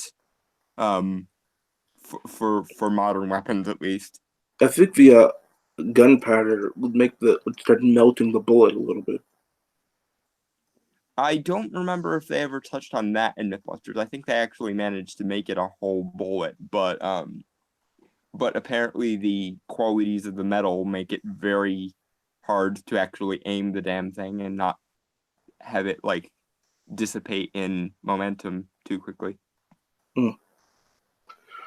So I think we've established that the Underworld franchise is pretty terrible at handling its fantasy elements. Yes. So let's move on to our last subject, Penny Dreadful. I know you said that you hadn't watched a lot of this series, so I might be spoiling some things. So if that's a problem No, for go you, ahead. just let me know. I'm not super um against spoilers. I know the basic gist of it is like characters from the Penny Dreadful genre from like the late 1800s exist and interact and things Yeah. of that nature. Dominic Powell's in the chat. He just said he just got back from seeing Godzilla King of Monsters. And I will say this right now: if you spoil anything, you will be banned. All right, moving on. Although I will say this, and in regards to what we were just talking about earlier with the nature of gods and titans and that sort of thing, funnily enough, I think having the kaiju as sort of the ancient precursors to gods does make a certain level of sense. Yeah. That was in the trailer, so don't yell at me for spoiling. No. There. They kind of hinted at that because there was like ancient paintings of Godzilla and King Ghidorah and Mothra at the end of Kong Skull Island. Yeah, I like that. I like that touch because it does tie in kind of Lovecraftian elements and also classical mythological elements, and putting kaiju in that kind of context does appeal to me. Though it does sort of make the radiation-based powers they have a little bit suspect. But that movie's so awesome that I was willing to put that out of my mind for the time being. Okay, so we're talking about Penny Dreadful, and essentially in Penny Dreadful, it's around this woman who is essentially being haunted by both Dracula and the devil because she is Yes. meant to be their bride. And in the story, um, it's hinted that Dracula and the devil are essentially brothers because when God cast out Lucifer, he essentially split him into two beings. One that went to Earth, which would be Dracula, and one that went to Hell, which is the devil. And so now they're both trying to coerce this woman into being with one of them so they could essentially end the world. Oh, that reminds me. Didn't you also want to talk about Castlevania? I don't want to talk about Castlevania because I do not know. I know very little about Castlevania and its lore. I am not that big of a Castlevania fan. I mean, I watched Oh, the okay. Netflix show, but I haven't played much of the game, so I don't know much about the history and things. Oh, okay. I thought in your Twitter message earlier you said we were going to talk about Castlevania. Never mind. Mm. But anyway, yeah. So, got it, or Dracula and the Devil Brothers, and go on. All right. And it's also prophesied that the only person that can potentially defeat um, Dracula and the devil and protect this woman is someone called the Hound of God. It's revealed that the Hound of God is actually a werewolf. But Yep. interestingly enough, the curse from the werewolf didn't happen from any Christian thing. It came from the Native American curse. That Which yeah, there was this guy which who was essentially he was a cowboy in the American West, and he encountered these Native Americans that his father was essentially warring against, and one of them turned him into a werewolf. in the context of Penny Dreadful, do they actually acknowledge that other pantheons of gods and things exist, or is it just one of these misguided savages took something that was non-Christian and thought that it was a god thing? Or don't they ever make it entirely clear? I don't think they make it entirely clear because I'm pretty sure that the curse of the werewolf started with them. I don't know exactly how it started, but it's depicted very clearly that it started with the Native Americans, and because of this prophecy, it was it's part of why he became a werewolf, but also part of for revenge. And Mm-hmm. um, this woman, I guess she's kind of like a witch. I th- I think because she has I think she's trained as a witch when she is initially confused about what the things that are happening around her, and she meets this woman who essentially teaches her about magic. And then there is I think she naturally has abilities of like foresight. Okay, so she does have like natural talents and affinities and things, but it's also a skill. Yeah, and Okay. essentially, she kind of cemented her fate as the bride of evil when she the prison guard says, "Okay, I'm teaching you this, but you never use it out of anger or for vengeance, because that will lead you down the path of evil." And And then, of then, course, circumstances were such that she did, yeah, and she used a spell to cause this man's dogs to attack him and rip him to death. well, all right then. So first, in the first season, they are encountering vampires, but initially they don't know why. And initially, it follows the plot of Dracula, where Wilhelmina Harker is Yes. missing. Yeah, she gets taken. So that's Yeah. where it starts out with Wilhelmina's father and this woman who was actually her best friend since childhood are looking for her, and they meet this gunslinger from America who they don't know is a werewolf, but they Hmm.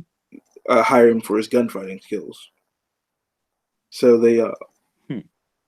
start tracking down um, these vampires, but they don't know exactly what they are when they first encounter them. And they take them to a doctor, and the doctor examines it and uh, turns up essentially all the different changes that occur when someone becomes a vampire. And they start to realize that they're dealing with stuff that is beyond human. FYI, that doctor, the surgeon they take them to, his name is Victor Frankenstein. Ah, Yeah. call So, back. also, Dalton, people are wondering why you're not paying attention to the chat. I will fix it. So, uh, they start taking on the vampires, and eventually they find um, Mina, and it turns out that she was turned by Dracula, and she's out to kill her father and her friend. I'm sorry. There's a lot of names that are blanking for me because it's been a couple of years since I've watched this show. Mhm. But essentially, her father has to kill her because he's trying to protect um, his daughter's friend, who he believes to be innocent.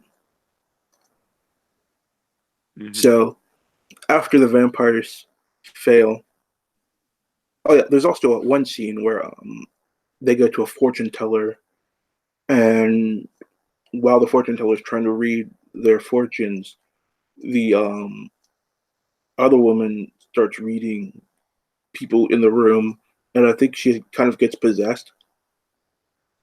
Hmm. It's also Interesting. it's also hinted that she's cursed when she is in her room praying, and then she looks up and the cross is upside down and there's spiders crawling out of it. Ah. So after the next season, so in season 2, after the vampires take their turn and fail, it's the devil's turn, and the devil is sending witches after them. Mm-hmm. But these aren't like your stereotypical witches. These witches are sorry, physically very powerful, and they're able to send a grown man flying across the room. And they also have like Hmm. two appearances: one where it's like their normal everyday human appearance, and one where it's kind of more monstrous. Okay, so there's probably a glamour going on somewhere there then. Yeah. Actually, as it turns out, that the fortune teller that they went to in the first season is actually a witch who serves the devil and is trying to get her to be the devil's bride. Hmm. So uh, they start realizing that they can't just fight this with guns; that they have to try and use more supernatural means. Yeah. So they start like getting like reinforced doors with silver on them. They start uh they realize that the witches can manipulate shadows, so they start lighting more parts of the room, and they start blessing various things in the house with not just Christian but also Jewish rituals because one of the characters is Jewish. Hmm. Okay, that's refreshing, because one of the things that annoys me the most about in particular in horror movies when there's an exorcism plot is it's always just Roman Catholic exorcism, even though things like blessings and exorcism have been around as long as human beings, and probably a significant amount of time before then. Um, for example, in the ancient Egyptian exorcism rites, the beings that were invoked were Isis, Osiris, and Horus, were essentially the pre-Christian or a pre-Christian version of the Holy Trinity. The point of blessings and exorcisms is essentially to either imbue an object or a person with some of your own power, or to draw down that power from an external source, be that a god or some other kind of spirit. And there's nothing indicating that it has to necessarily be the Christian one Yeah, or the Abrahamic one. Just has to be a source of energy powerful enough to overwhelm and overpower whatever the possessing or infiltrating entity happens to be.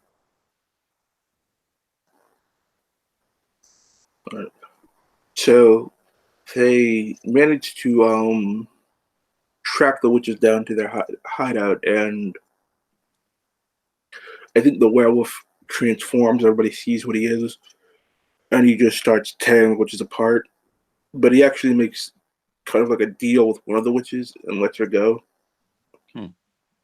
Right, so after that happens, like the group that it kind of formed kind of breaks up, and the werewolf ends up going back to America to deal with the thing with his father, where and while he's there, he meets the Native American guy who originally gave him the werewolf curse, and who was actually a werewolf himself.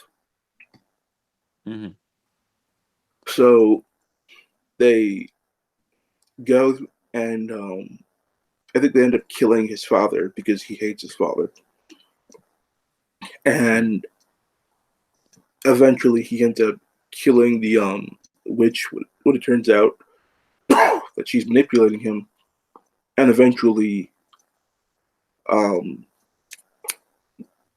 Mina's father uh, goes to visit him, and they tell them that, okay, shit's getting really bad back in London. We need you to come back.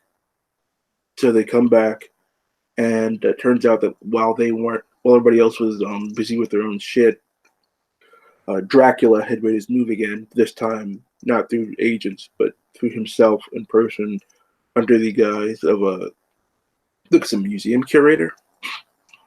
That he actually manages to seduce the bride, and even convinces. He even reveals that he is Dracula, but at that point, she's been isolated for so long that she eventually falls for him, and he bites her neck, which essentially triggers the apocalypse. Uh, hold on.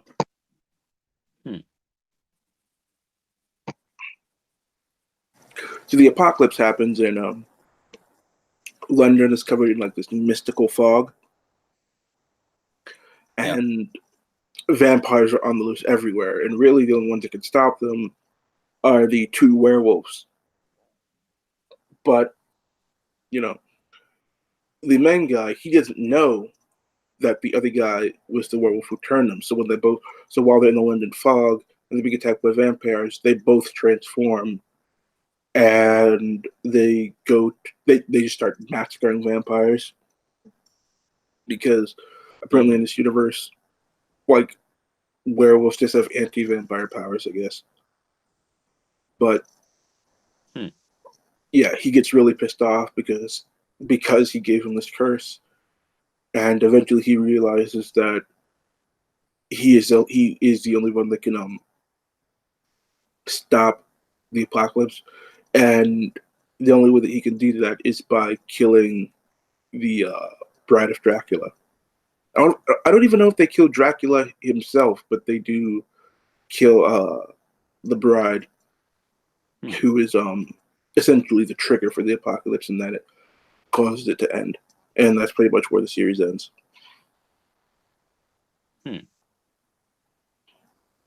It's interesting that the werewolf curse is Native American in origin, considering that a lot of Native American tribes have shamanism specifically around the concept of essentially the primal animal spirit, and there are rituals that are said to bring those energies to the surface, and if you do them strongly enough, you essentially end up with an animal glamour, and you more or less turn into the animal that your spirit is aligned with. Yeah. So it does kind of there is at least some legitimacy to the idea of Native Americans having a werewolf curse. I thought it was interesting that it's a Native American curse, but it's part of a Christian prophecy. Well, I mean, I can certainly understand that if there's like objective spiritual forces, then there would be sort of cultural cross-pollination, but again, I don't know whether this universe's mythoses are very Christian centric or not. Well, I guess it could be like whoever wrote it down. The way they described it is he is going to be a werewolf, and he's also going to be a Christian, which make him a servant of God, hence Hound of God. Yeah. This actually kind of reminds me of another show, which is sort of like a cross between what you've described with Penny Dreadful and Sabrina that we were just talking about, which is a show called Salem. That was Yes, I on. actually watched that. It's a much better take on this whole sort of quasi-Christian tint to everything type universe. It takes place in 1692, and it turns out, and this makes me laugh hysterically every time I think about it, that the witch hysteria of 1692 was actually being used by witches because essentially they needed a certain number of sacrifices to do some grand ritual, and they essentially made the good Puritan people do it to themselves by creating all this hysteria in the first place. Yeah, that was an interesting twist, I thought. I don't. Okay, so like I've heard people say before something along the lines of if witches existed, then witch trials would be the perfect time to sow evil. So I think that is a kind of common meme. Um, I also find it immensely hilarious from a historical perspective that there are people who we know were practicing forms of magic that were never persecuted under the witch trials, despite and it's especially ironic when you consider that a large portion of the people that were accused of being witches knew next to nothing about anything. Despite the fact that like the queens of various countries or the royalty of various countries employed court magicians. So one has to wonder if there is some kind of medieval protection spell out there somewhere for specifically if you're in the midst of a witch trial to avoid having suspicions cast on you. I guess it'd just be not doing certain things while this is going on. Well, but that's the thing. Like for example, Nostradamus worked most of his things during uh, a time of Inquisition and never got so much as a visit from the Inquisition. Mostly, I think, because he was a close personal friend of Queen Catherine de' Medici. That's I guess that's among all the lessons you can learn if you find yourself in a situation where there are witch hunts going on. It's very useful to ally yourself with the most powerful person in the room. Yeah, and Although in fairness, Nostradamus did end up burning all of his grimoires because he didn't want to get found out after he was dead. would it matter after he was dead? I think something like the honor of his family or something like that. He's French. Let's not read too much into it. But it does annoy me on a personal level because he had books that were, as far as we know, specific to him. And apparently, if you believe Nostradamus was a thing, those techniques were quite effective. So thanks for setting the practice of magic back a few centuries there, Michel. So, in the Salem witch trials, in the show Salem, magic is shown to be demonic based, much like Sabrina. Though they do leave some kind of gray area open because at one point John Proctor gets turned into a witch hunter by some Native American shamans, and they reference the Great Spirit, but they Yeah, don't tie it back to demonic things. So there is at least some leeway there. Ironically, in that show, the devil's main like consort was also a version of Lilith, I think. I don't think so. I think she was just really old. Well, but she the Countess is what they keep calling her, but they've also established that that's only one of the names she's gone by, and I think they do actually call her Lilith at one point, or rather, the ghost of Increased Mather does when he's called from the dead to exposit.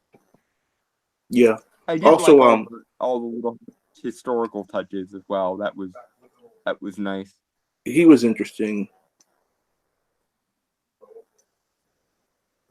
He was interesting because he was actually a witch hunter who could find witches. Yeah. So yeah. Also tying back to the Native American thing, they mentioned that his soul is tied to the Great Spirit. Great Spirit. And he gives him like a knife that can kill witches and a pouch that makes them invisible when he holds it. Yeah. But it's also implied that there's a downside because we see they tattoo a tree on him. And whenever he holds the pouch, the branches of the tree start expanding. And it's implied that if they expand too much, that it will kill it. So it's like you can use these powers, but like if you abuse them, use them like, sparingly, or yeah, the cost of your own soul, basically. Yeah. Also, what would that what is exactly would that imply? His soul being tied to the great Native American spirit. Based on like the iconography we see them employ in Salem, I suspect that the Great Spirit is like an embodiment of nature itself.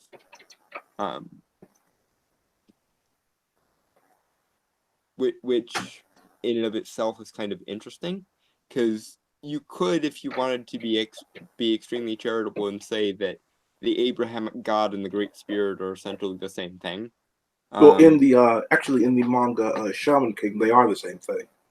Yeah, and in the like mind of a lot of the settlers of the Americas in that time period, it was largely considered to be the same thing. That's one of the reasons why they let a lot of Native American tribes live, was they talked about this great spirit, this one singular great spirit that was like presiding over all the other ones, and of course they read into that as God and angels. But you could also see it as the Native American Great Spirit is a separate nature spirit, or an embodiment of nature, kind of like Tom Bombadil is in Lord of the Rings. So, and in order to they also have like an apocalypse prophecy, but theirs is much different than the one in Sabrina, where essentially they have to get a bunch of innocent people killed, and then they have to open this apple-shaped jar, which releases a kind of plague. A plague, yes. And they have to let the plague spread enough and gather enough of the miasma from the plague into a single spot, and then they have to have a child who has a declaration of his mother's love, and then they have to sacrifice the child into the miasma, and that child essentially becomes gets possessed by the devil. Yeah. And becomes the embodiment of the devil. Although interestingly, in relation to what we were talking about earlier with Samael and Lilith, in Salem they actually refer to their devil as Samael. So it is very, very possible that this isn't Lucifer so much as it is the angel of death. It's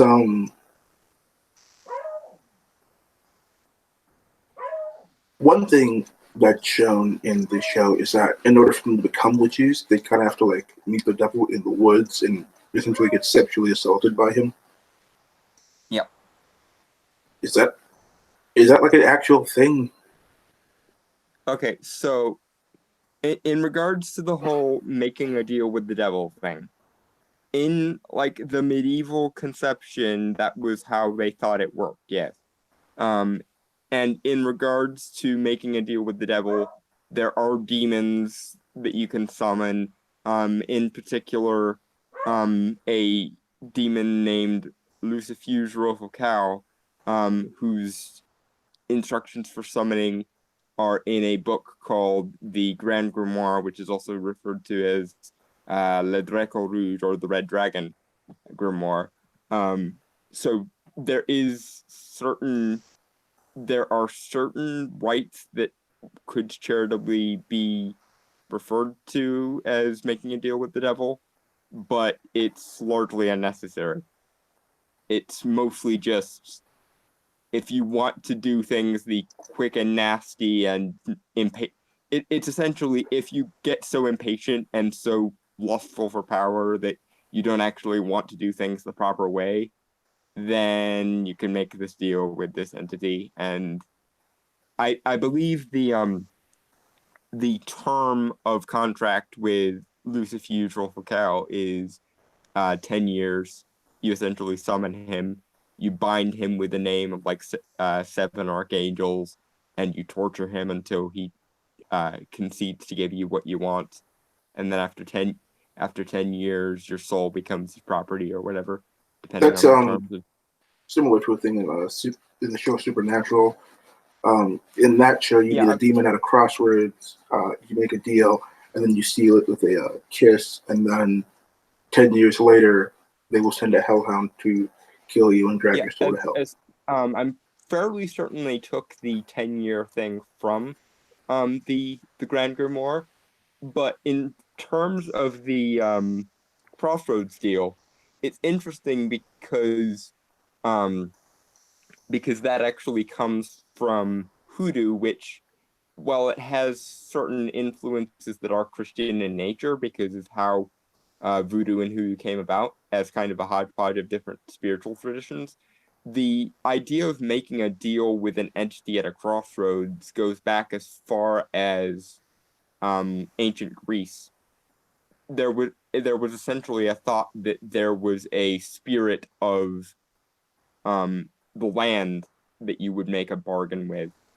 So in the confines of the Crossroads deal, it's very possible that it's actually not a demon you're making a deal with so much as it is like a nature spirit. And in Supernatural, um, the demons that they make the deals with very specifically have red eyes, and whatever they leave a human body to possess, they form as red smoke. That, Black. no, in Crossroads demons specifically are red smoke whenever they leave bodies. Are you sure? Because I remember seeing Crowley several times do his thing, and his All right, was black every time except for when he was high on human blood, which made him go red. I've seen multiple Crossroads demons who had red smoke. I think it's a thing where they either remember to do it or they don't. Yeah, I think it might. I think it might just be the right or the visual effect of artist being lazy. But for the most part, most of the grunt demons in Supernatural are black, and Yes, then you've got white-eyed demons that are like. Do they ever explain like the purpose of the yes, white-eyed demons? they do. They are princes of hell. Well, No, yeah, wait, but no, wait, no. what about? Those are the yellow-eyed demons. Yeah, those are yellow-eyed. I'm talking about like Alistair. I think he and Lilith are the only ones we see that are white-eyed. Um, yeah, I Yeah, think, yellow eyes are princes of hell. Um, and I think what I don't think they ever explained exactly what the white eyes mean. No, I think there was one demon, I forget her name, but I think she was a knight of hell because in Supernatural, the Knights of Hell were demons that were specifically trained by Cain. yeah, and I believe the one you're thinking of is either Abaddon or Dagon. Abaddon is the one I was thinking of. Yeah. Oh yeah, because Dagon was a princess of hell. Yeah, Interestingly, all of those like royal hierarchies do exist as far as demonology goes.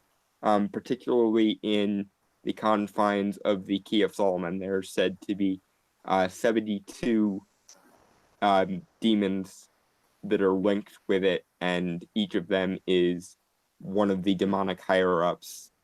The lowest, I believe, is Duke of Hell, and the highest is King. Hmm. But in the confines of the Ars Gotia, there's said to be multiple kings. So the geopolitics of hell, as it were, must be extremely complicated.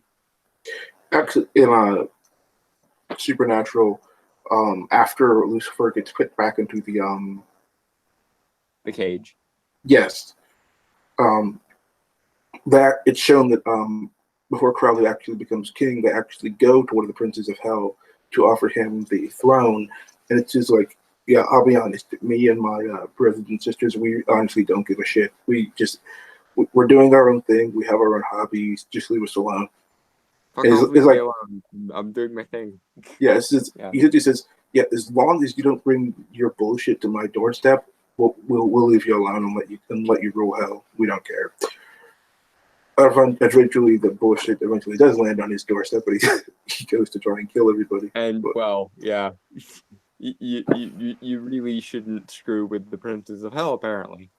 Not yeah, that anyone needed that explained to them except in this universe, because the Winchesters are fucking morons.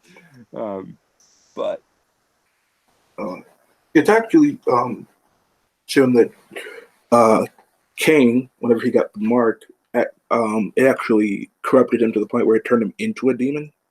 yes, when he tried to kill himself, Yes. because Uh, because the darkness needed a host and would not let him die. I don't think it was the darkness needed host. I think it was this the mark had to be on somebody as the lock to the cage Well, of the but darkness. the mark gets its mojo mostly from the fact that it contains the darkness. So Yeah, but he becomes the first knight of hell. One of the best moments is like he gives it to Dean so that Dean can wield the blade of Cain, mhm. and The first blade, oh yeah, the first blade it's which called is which is the kind of jaw of a anticlimactic goat. when you consider it's just the jawbone of a donkey that he broke off in a murderous rage.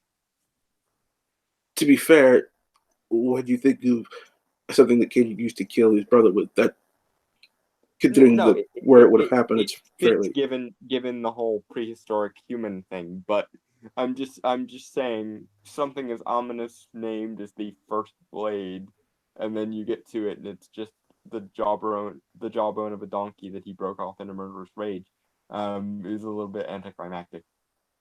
And as far as timelines go in Supernatural, it gets to be a little sketchy because if I remember correctly, in the season 7 episode, The Man Who Would Be King, Castiel remembering Cain and Abel, and they sort of lampshade Cain and Abel as just some people that chased each other around, knocking each other on the head.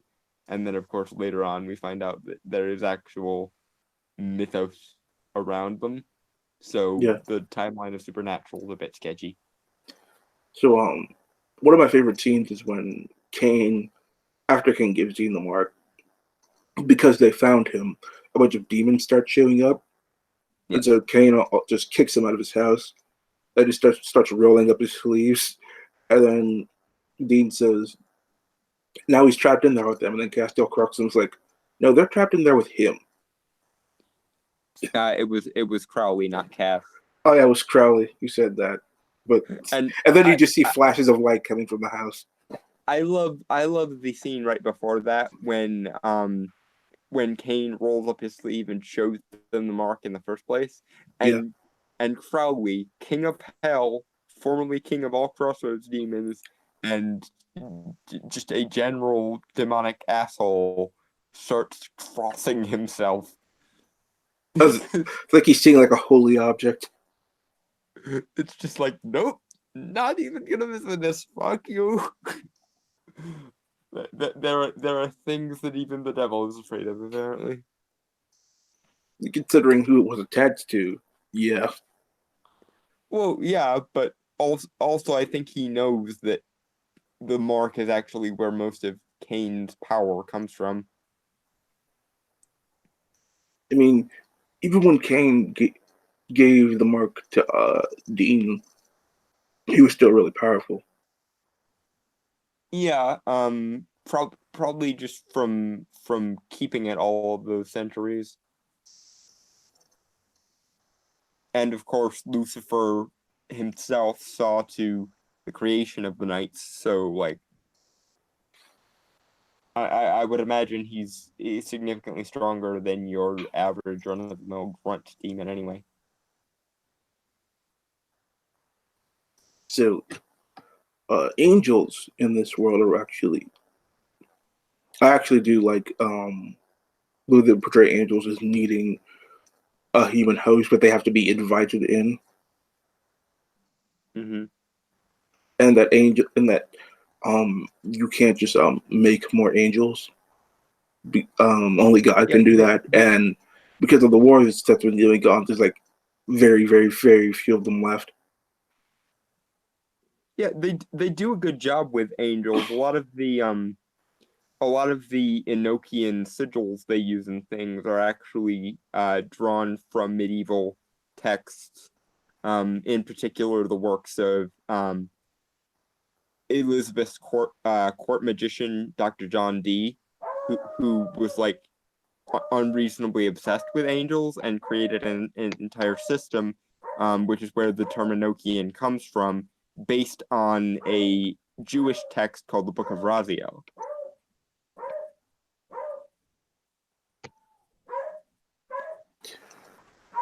And is there anything that suggests that angels might need human forms? Well, actually, interestingly enough, in the actual Bible itself, angels, for the most part, aren't said to have wings, and the ones that go and visit Lot, in the town that Lot ends up having to leave in the Bible, just appear as normal humans. But there are other angels that manifest in more spectacular ways, like I believe it's Ezekiel. Um, it's either Ezekiel or Elijah. One of the prophets sees a race of angels that have four heads.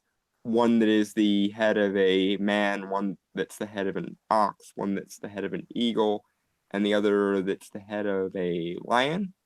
Um, so there are like different types of angels, but as far as like the normal sort of messenger angels, they apparently just appear as human beings when they need to. So there is at least some kind of precedent for them just appearing as humans. I do wish that they would remember on Supernatural though that um in places like heaven they would look more like themselves and not like their vessels. Because like um I actually saw a meme about this, which was like the top 10 things you forget about Supernatural, and one of them was the angels and demons see each other's true faces, not the faces of their vessels. And I kind of like that, and I wish there was more sort of deference paid to that. Although the thing I like most about Supernatural is, even though obviously it has a bias towards Abrahamic religions, the other gods still do exist. And what's more is they exist separately from the sort of oversight of the Abrahamic God. Yeah. In fact, in probably my favorite episode, which is Hammer of the Gods, we see gods from like multiple different pantheons get together and decide, fuck this, we're stopping the apocalypse. And Kali, who is the Hindu goddess of creation and destruction, has probably the best line, which is there are billions of us and we were here first. If anyone gets to end this world, it's me. I always kind of clap when I hear that line, because it's like, yeah, no, she's right on the money. Although I would disagree with her in the sense that if the oldest pantheon gets to do the world ending, I think Tiamat has dibs. No offense to Kali, but I think Tiamat is significantly older than her. So if we're going by the one that's the oldest and the most powerful, yeah, Tiamat has dibs. Well, when you think about it, God trapping his sister is kind of similar to what the uh, other gods did to Tiamat. In regards to like Sumerian mythology, yes, kind of. Yeah. I mean, I know it's not an exact It's not an correlation. exact parallel, and it's probably largely due to the fact that Supernatural writers kind of make shit up as they go. Yeah. I.e., when they actually do reference Tiamat in the season 3 episode Wishful Thinking, because the coin that activates the wishing well is inscribed with her power and is meant to bring about her chaos. But I would be totally fine if they alluded the fact that that Imara is Tiamat. It would amuse me greatly, and it would also mean that the Abrahamic god is actually Marduk from the Sumerian pantheon, who is a god of magic, which would also amuse me greatly. But I don't think we're ever going to see that because it's on primetime TV, so we have to pander to muck Christianity. Also, it's ending next season. Yeah, and God is the villain, which I find hysterical. Yeah, well, it seems to me that in the show, at least, it's portrayed as God creating these universes to amuse him. And I what don't is know if it's entirely to amuse him. I think well, it's he kind of explains it in the season finale where they're dealing with Amara. He describes it as, even though I created this, it had a power all its own to begin with that inspired me to create. And I kind of like that notion of, yeah, God can shape the clay, but the clay is still going to exist regardless of whether God wants it to or not. God has a need to create regardless of whether he wants to or not. And in fact, in Hermeticism, which is my sort of main focus, magically speaking, it's sort of explained that the reason why God creates in the first place is because the coexisting of so many opposite forces within one being made him unstable, and so he basically started creating to allow the poles to express themselves, and so that he wouldn't collapse under his own chaos, basically. I kind of like the notion that God needs to create, not just out of desire to, but also for practical reasons. it's also implied that God is the God of the multiverse and not just a single universe. Yeah, because apparently whenever one universe bores him or it fails or he finds a better way to do things, he just starts over again. Yeah, but the other universe still exists, and its events are playing out simultaneously to the one in the universe that we know. I also like the notion that that alternate Michael's universe is the one that came before Sam and Dean's universe. It's And also implied that there are universes after it because he says that in all this of all the Sam and Deans in all the universes, you guys are my favorite, implying there are multiple Sam and Deans.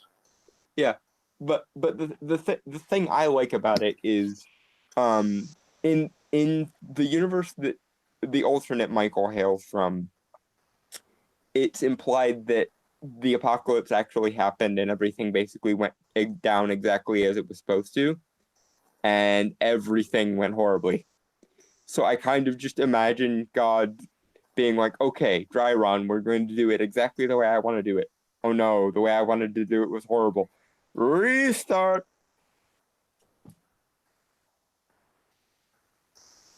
Yeah, it's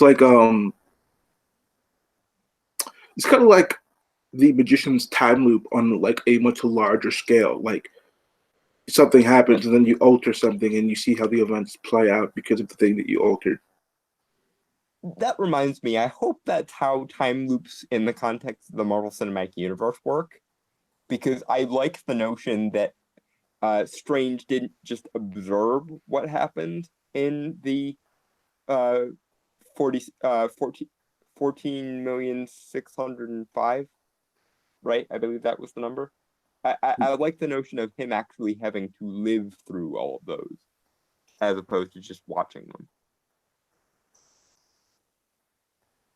Well, with the time stone, I guess he could meditate and then events happen and then use the time stone to go back to the point where he started meditating. Yeah, I think that if he set that if he set himself meditating as kind of a Eh, fixed point, yeah. a anchor point, and then he sort of let his life twist on from there. It's sort of like, and I know people made this joke already with the Dormammu boss fight in his own first movie, but um, it's sort of like saving at a checkpoint. If he sets that up as like the multiversial checkpoint and lets everything play out in front of or behind that, um, Hmm. that would be a really interesting way of going about it. It would also be a really interesting way of explaining why why Strange pre Dormammu time loop is so much more um pedestrian than Strange post Dormammu time loop, because he had to actually live through all of those, and then he had to once again live through all of the Thanos ones. Then he's actually going to clock years and years and years of life and experience essentially off stage, Yeah. which would explain why he's so much wiser after the events of both his movie and Infinity War, and And would kind also, of solve the issue of he didn't act like he should have the entirety of his first movie, and then he kind of pulled out his original personality out of nowhere. it also implies how he was able to give Thanos such a fight in the movie because he had fought Thanos multiple times and was learning, okay, what works and what doesn't. It also kind of, I don't know how much I want that to be the case though for my favorite scene in Infinity War, which is the scene where he and Thanos are just sitting there talking because he's Hmm. so calm. You could make the argument that because he's been around so many times, he's calmed down. But I kind of like the notion of the only things that get replayed are the changes, not the so if something is the same in every timeline, it doesn't need to be redone. I kind of I kind of just like the notion that that was his first time around, and that's how he responded, because you know this is basically just a regular Tuesday for Doctor Strange. As weird and cosmic as it is, it's still just kind of like, well, the office printer broke. Oh boy. I guess that was when you think about it, I that was would put Dormammu, that was shown in the Doctor Strange movie, to be on the same level as Thanos. if not a little bit more. Assuming Thanos doesn't have the fucking Infinity Stone. But anyway, we got sidetracked Yeah. again. So, yeah. In Supernatural, God is he's essentially watching these universes play out. He's a writer. Yeah, he's a writer. But his characters aren't acting the way he wants his story to go. So he just says, you know what, screw it. I'm going to wipe this story away and start a new one. Story's over. Done. Which I think kind of forcefully triggers the apocalypse, because the dead start rising from the graves. I think though the twist is going to be he might be just playing around with them to see what their reaction to it will be. I mean, I guess the God of Supernatural is that kind of character that would do that. Well, if he wanted to end the universe, logic sort of dictates that by virtue of, omnipotence, he would just go click and then everything would just be out like a light switch. But the fact that he actually has to go through the process of forcing the dead to rise and everything implies that either A, God isn't as powerful as he seems, or B, he's just fucking with them for the sake of basically proving a point. The point being, you can't just rely on me for everything, do it yourself. The way I see it, it's kind of like a computer simulation. And whenever you shut off a computer, there is a shutdown process that happens. So I guess this is going to be like just the shutdown process for the universe. I guess, but I can't. Given how easily he was able to just snap Jack, who was more powerful than Lucifer, as we've seen, that sort of implies. I love how he implies he can't do it and then just snaps his fingers. It's more just like, I don't want to do it. I would prefer you just do it yourselves. But and this is why I think he might just be dicking with them and making a point about like parenting and whatnot. They essentially asked him in his mind to be a helicopter parent, to intervene like he did in the old days. And we actually see his justification for stopping doing that in a couple seasons ago. He says something to the effect of, I tried to be kind of a helicopter parent and it always got more and more fucked up. So I decided to let my children stand on their own 2 feet and make their own mistakes. And they actually surprised me by being benevolent and whatnot. So I think he might be like purposefully teaching them a lesson of, okay, you want me to be a helicopter parent? Fine. Snap, kills Jack. Oh, that didn't go so well for you, did it, boys? I think what's going to happen is it's going to get right up to the point where it looks like they're going to fail, and then God's going to snap. Everything basically freezes in time, and he goes, what did you learn? This is what happens when you ask me to be a helicopter parent. If you want something done right, do it yourself. Snap, everything gets turned back to the way it was right before he started the end days type thing. One thing that's kind of unclear about God and Supernatural Universe, it's who exactly is his opposite, because at first it was implied that his opposite was death, and then they introduced his sister, and then later they introduced the being from the void. The empty. Yes. Yeah. I liked the idea of God's sister being kind of the primordial darkness, because of course in the the Abrahamic religion, God is famous for having said, "Let there be light." But in the Hermetic sort of view of things, which is significantly older and probably the Abrahamic religion took some pointers from, essentially, before existence, there was unending entropy and chaos, and it was the result. It was essentially the defining qualities or the imperfections in that chaos that sort of congealed together into a being, and that being was God and was unstable because of conflicting opposites trying to coexist and needed to create in order to excise those imbalances.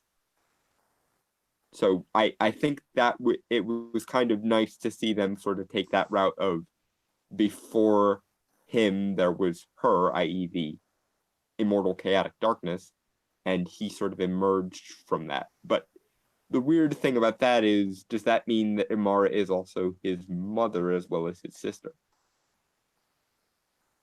I don't need to think about that, but it's the implication there. I And think then, of it's course, more of these two opposite forces of the universe existed simultaneously, and one had the purpose. I think God has the purpose of creation, and she has the purpose of destruction. But in order for God to create freely, she was destroying as fast as he was creating. So in order for him to create as much as he wanted, he locked her needed away. to lock her away in the mark, and then things went from that. Either that or, and this is interpretation that I particularly like. What if she didn't have an identity until she existed in his universe? What if she was just formless darkness? Which would make sense because she is the embodiment of nothingness. And then because God's universe is predicated on being an identity, she needed to take on a identity in order to exist in his universe, which she needed to do in order to set herself free. I mean, when you think about it, she, in a way, kind of possessed a child, because there was a woman who, after the seal was broken, there was a woman who gave birth, and that child ended up being the Yeah, she doesn't have a physical body outside of just formless darkness unless she takes on an identity. So that's my thinking. My thinking is he was in fact, being, and he remembered all this stuff, but she was just formless darkness until she needed to exist in his universe. And then she created the woman we would later come to know as Amara as a counterpart to her brother. I do like that they eventually did find a balance between his light and her darkness. Yeah, one wonders why they couldn't have had this conversation, couple billion years ago. Could he even have a conversation with her? Well, conversation is somewhat anthropomorphic, but it's because we do see them sort of dissolve together, and we see him sort of dissolve into a swirling nebula of light, and we see her devolve into a swirling nebula of darkness. So even if they didn't have a humanoid form, you would think that there would have been some way they could have communicated this. And considering that they were just sitting there since basically the beginning of time, or before, there's a lot of time they should have been having this conversation in. Yeah, but apparently now you can find the primordial darkness of all existence playing in a casino in Reno. Apparently. I do like the idea that once she saw what he had created, she kind of understood things better. Like once she had developed an appreciation for everything he built. Yeah. It was sort of like, oh, you did a good thing, brother. Good job. Again, it would have been nice if they had had this conversation a couple billion years before the universe needed to be made, but meh. Apparently, Eldridge, quasi-omnipotent forces need therapy. Yeah. This And is no one ever thought to fucking have them. to That's an interesting sort of philosophical quandary of, if God needs therapy and he knows the ins and outs of psychological therapy well enough to create a universe that can create therapists, why wouldn't he have just essentially given himself therapy? mm, like I don't know. It's like how some people can understand their problems logically, but still can't sort through them. I think. I think being somewhat uncharitable to the god of the supernatural multiverse, I think a large part of it was he just didn't think he needed any help. He was one of those people who needs therapy that's in denial but needing therapy. Which interestingly kind of gives Lucifer a little bit of legitimacy there, because that was the main problem that he had with him, was everything is a tautology with you, and everything is just because I told you so. I Which mean, I in love the fairness would drive me nuts too. So.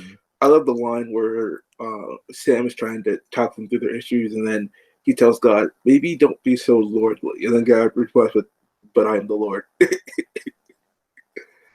Like, how do I be less lordly It's when like, you are the Lord? I'm starting to see the problem here. Like, and Lucifer's thing is like, do you have any idea what it's like to disappoint your father when your father is God? Yeah, yeah, that would get really old really quickly, and you're immortal, so. I've seen that kind of thing play out multiple times in fictions where God doesn't just see the angels as his creations, but like actually his children.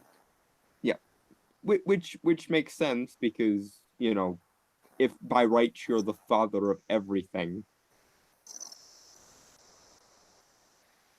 Although it does bring up the question of, does God play favorites? Like in the Jewish apocryphal text, again, what you have is I believe it's the life of Adam and Eve, where they talk about this.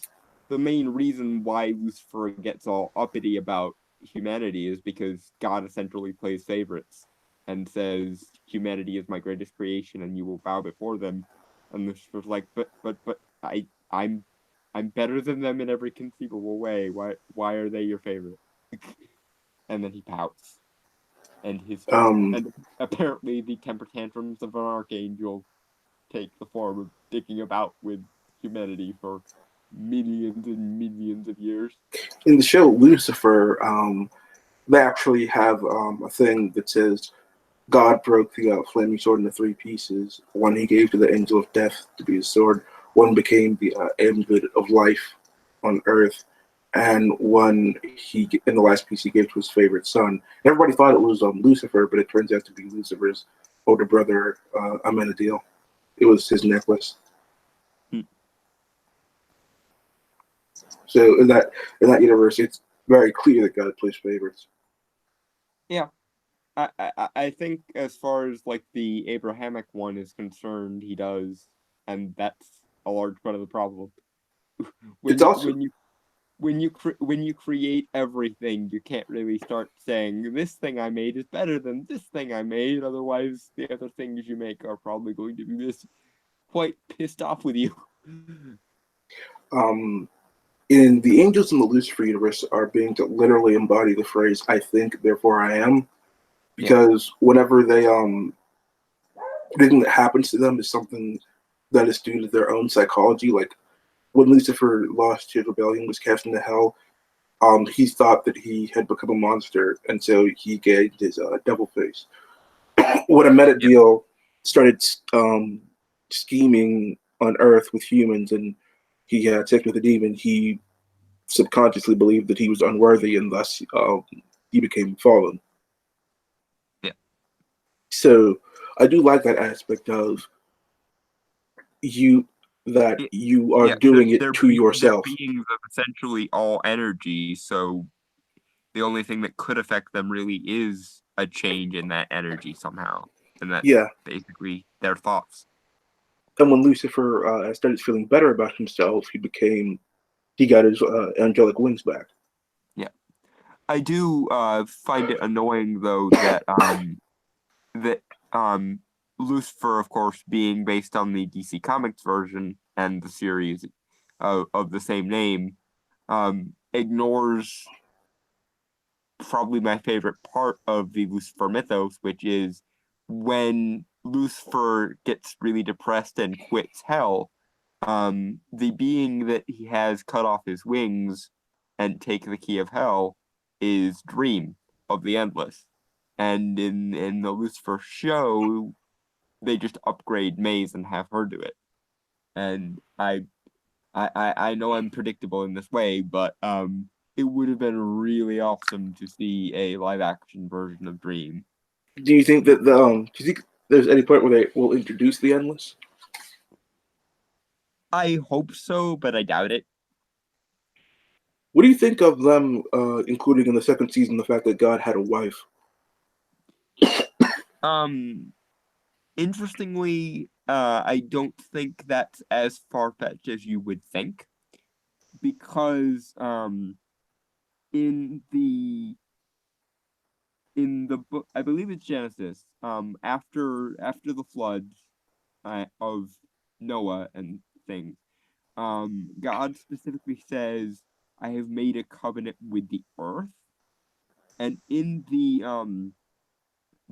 pre the pre-Abrahamic religions um of Judea, there was actually a a male god figure and a female earth mother figure. So one has to wonder if um a large part of the Abrahamic religion is just hyper focusing too much on one particular deity in a larger pantheon of deities, especially when you consider that the phrase in the Ten Commandments is "You will have no other gods before me." It is not "No other gods exist." It's just basically as long as I'm your favorite, I don't care. Um, which at least implies that there are other gods that exist and are valid beings. It's just he doesn't like you to talk about them or worship them at all. I think it's not that. I think it's more of as long as you acknowledge that I am the supreme deity in the universe. Yeah, which Which implies a little bit more ego than you would think in a being that's supposedly all good and all loving. I'm all good and all loving as long as you worship me. Ah, but that's a whole nother Pandora's box of issues. so So yeah, the idea of God having a wife does make sense because like I said, there's that implication of maybe there's a Gaia-esque Earth Mother figure in like ancient Judea that just sort of got forgotten about along the way somewhere.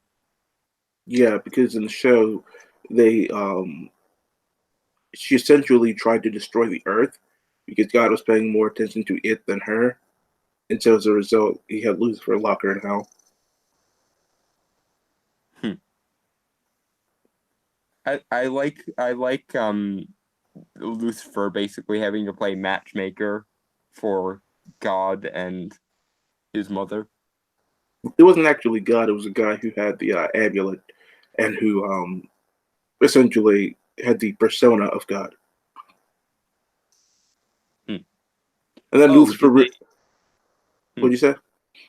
I don't think I watched much after the point where the guy who played Lassiter and Slake showed up. So did they actually reveal that wasn't him? Yeah, it was he had possessed an object called the Amulet of Life, and that essentially gave him the persona of God. And then Lucifer even realized it. It says, "There's no way you could be my father. You said so many good things to me, and you made me feel like you actually cared about me. That's not something my father would ever do." And then he just got pissed. Again, one has to figure that at some point in the near future, celestial beings fucking need therapy.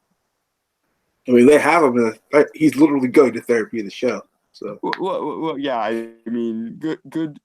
Although, can we just talk about the how fucked everything is when the one person in this apparently entire family that actually is bothering to go to therapy is the devil? have you? How much of the show have you seen? I like I said, I dipped out right after they introduced Lassie and started implying that he was God. So about there. And you said you don't care about spoilers, right? No, go ahead. And also, I've read the comic, so and I know So, they changed stuff, but it's not going to change so much, I don't think. so in season 3, all right. So the thing with the mother ends where Lucifer um gets the flaming sword, but instead he cuts a hole in the fabric of reality, opening the door to another universe, and he lets his mother go through there to essentially create her own world. And so she wouldn't start a war with God. Yeah. And so eventually, Lucifer wakes up, finds himself with his wings back, and he thinks that his father did this to him. This is before they found out that they're doing it to themselves. And he eventually encounters someone called the Sinner Man, and eventually Cain shows up. Yeah. And so they actually do touch on Cain and Abel then? yeah, Cain Is Cain like he's supposed to be in the comics, or not really? I haven't read much of the comics, but in the show, essentially Cain and Abel were both trying to kill each other. Cain was just the one that succeeded. Ah. So they didn't go with the Abel is fucking traumatized by thousands of years of Cain doing this shit. No, that does show up. Essentially, Abel, because he was trying to kill his brother, went to hell, and his hell was Cain killing him over and over again, which traumatized him. Okay. So it's again a shame that that they retconned it. This is in hell and not in the dreaming. well, in hell, it kind of is a dream. It is a dream of your essentially of your worst nightmare, which your worst, either your suppose, worst nightmare or your worst act, the worst act you ever committed, the thing that you regret the most. Which I suppose does leave open the possibility of dreams showing up and being like, it would be a shame if someone, say, prevented people in hell from dreaming of heaven and thus robbed you of all your power. Yeah, there was which is probably my favorite scene in the entire. There was one scene where Lucifer had to go to hell for a little bit, and this was after he had killed his brother. And like he didn't want to kill his brother, but he had to because his brother essentially was trying to kill their mother. So it was something that he did it, but like it's something that really cut him to his core and he didn't want to do. It's something that he deeply regrets. So when he went to hell, his version of hell was him killing his brother over and over again.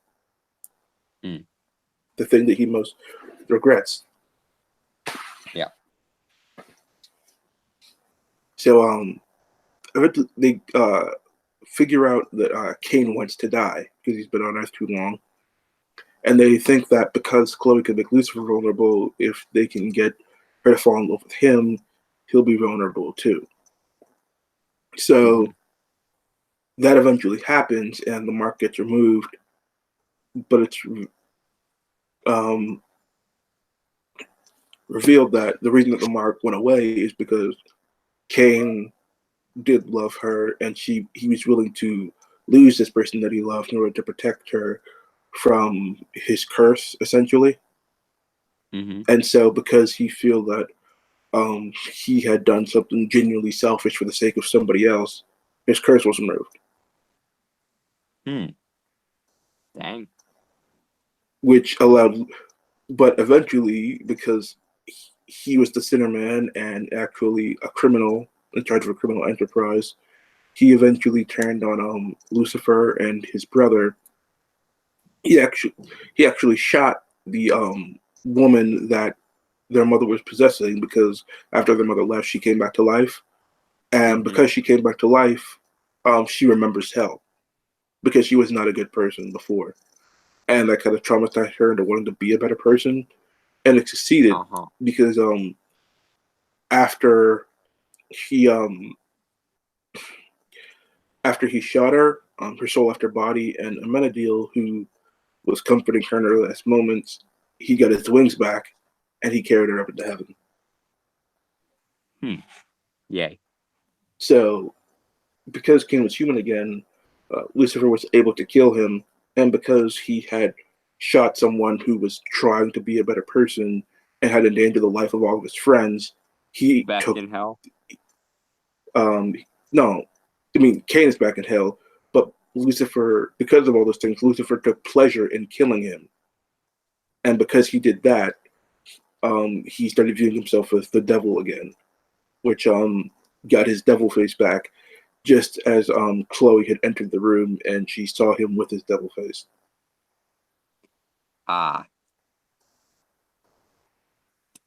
So, she's traumatized. What happens with the psychiatrist character? Oh, I'm getting to that. We go to season 4, and Chloe's been gone for a while because she is traumatized by what happened, obviously. Yeah. And she takes some time to sort it out. But while she's doing that, she's a cop, and so what she does is start investigating, which leads her to the this member of the Catholic Church who actually knows that Lucifer is the devil. But he's when he knows that Lucifer is the devil, he views the devil as how he knows the devil to be, like this being a pure evil, and not the fact that Lucifer, despite all of his faults, is a genuine person. Yeah. So he convinces Chloe to try and kill Lucifer to send him back to hell. And Lucifer eventually finds out about this, which causes him to break up with Chloe, kind of, and not trust her. Yeah. So well, after Lucifer does that, Eve shows up, as in the actual Eve. Oh. Yeah, and here's one twist from the Bible. You know how Eve eats the fruit? Yeah. Well, it turns out that the forbidden fruit that she ate was actually having sex with Lucifer. Oh. Well. That both makes sense and makes me wonder if there's some Nephilim walking around somewhere. Yeah, there doesn't appear to be in the show, but there's a prophecy that the priest was trying to prevent that said when Lucifer meets his first love, evil will walk the earth. Which implies that that Eve is his first love. Yeah. And as far as the doctor goes, there's a subplot with the doctor that she is pregnant with Amenadiel's child. Dang. And it's not that in here. It's not shown as a forbidden thing. It's just never been done before, so nobody really knows how to react to it. So, um, one of the angels comes because they sense the new celestial Yeah. and wants to take it to heaven because they think that Earth isn't a fit place to raise it. And that leads to a fight between the two of them.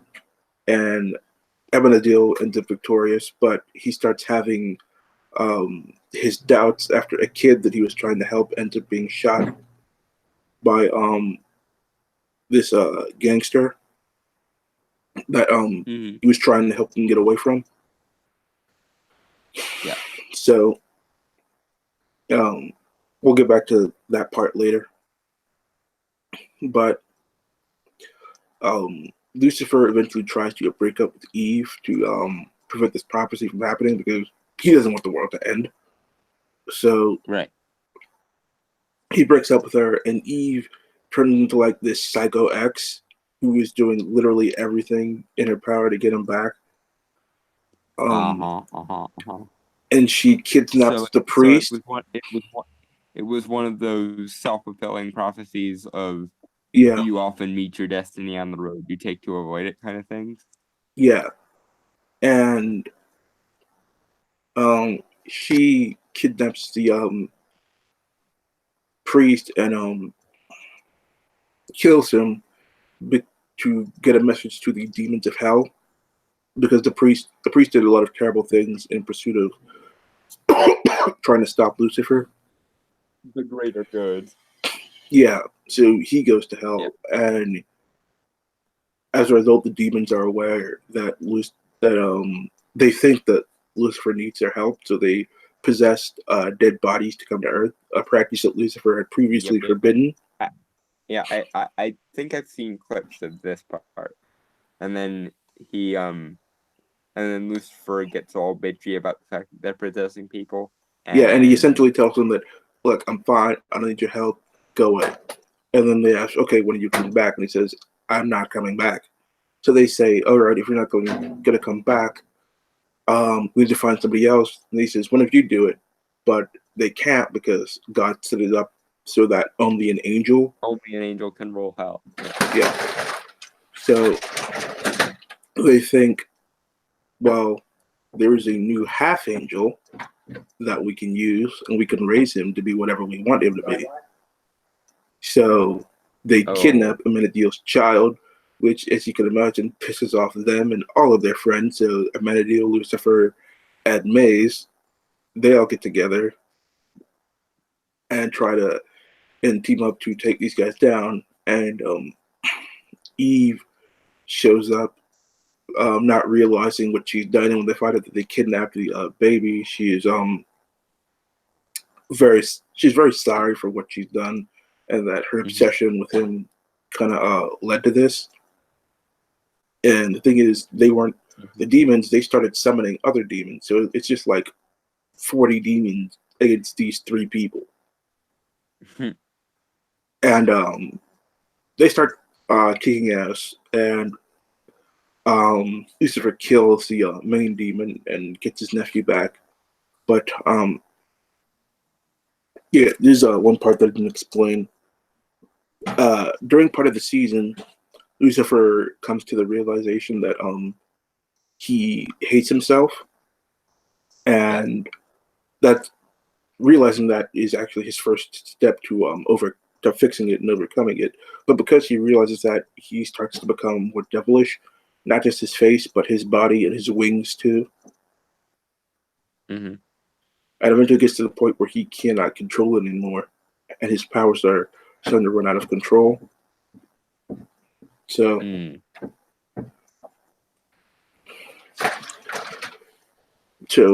is. Although, in fairness, it wouldn't have taken a rocket scientist to tell you that, there, Lucy. Yeah.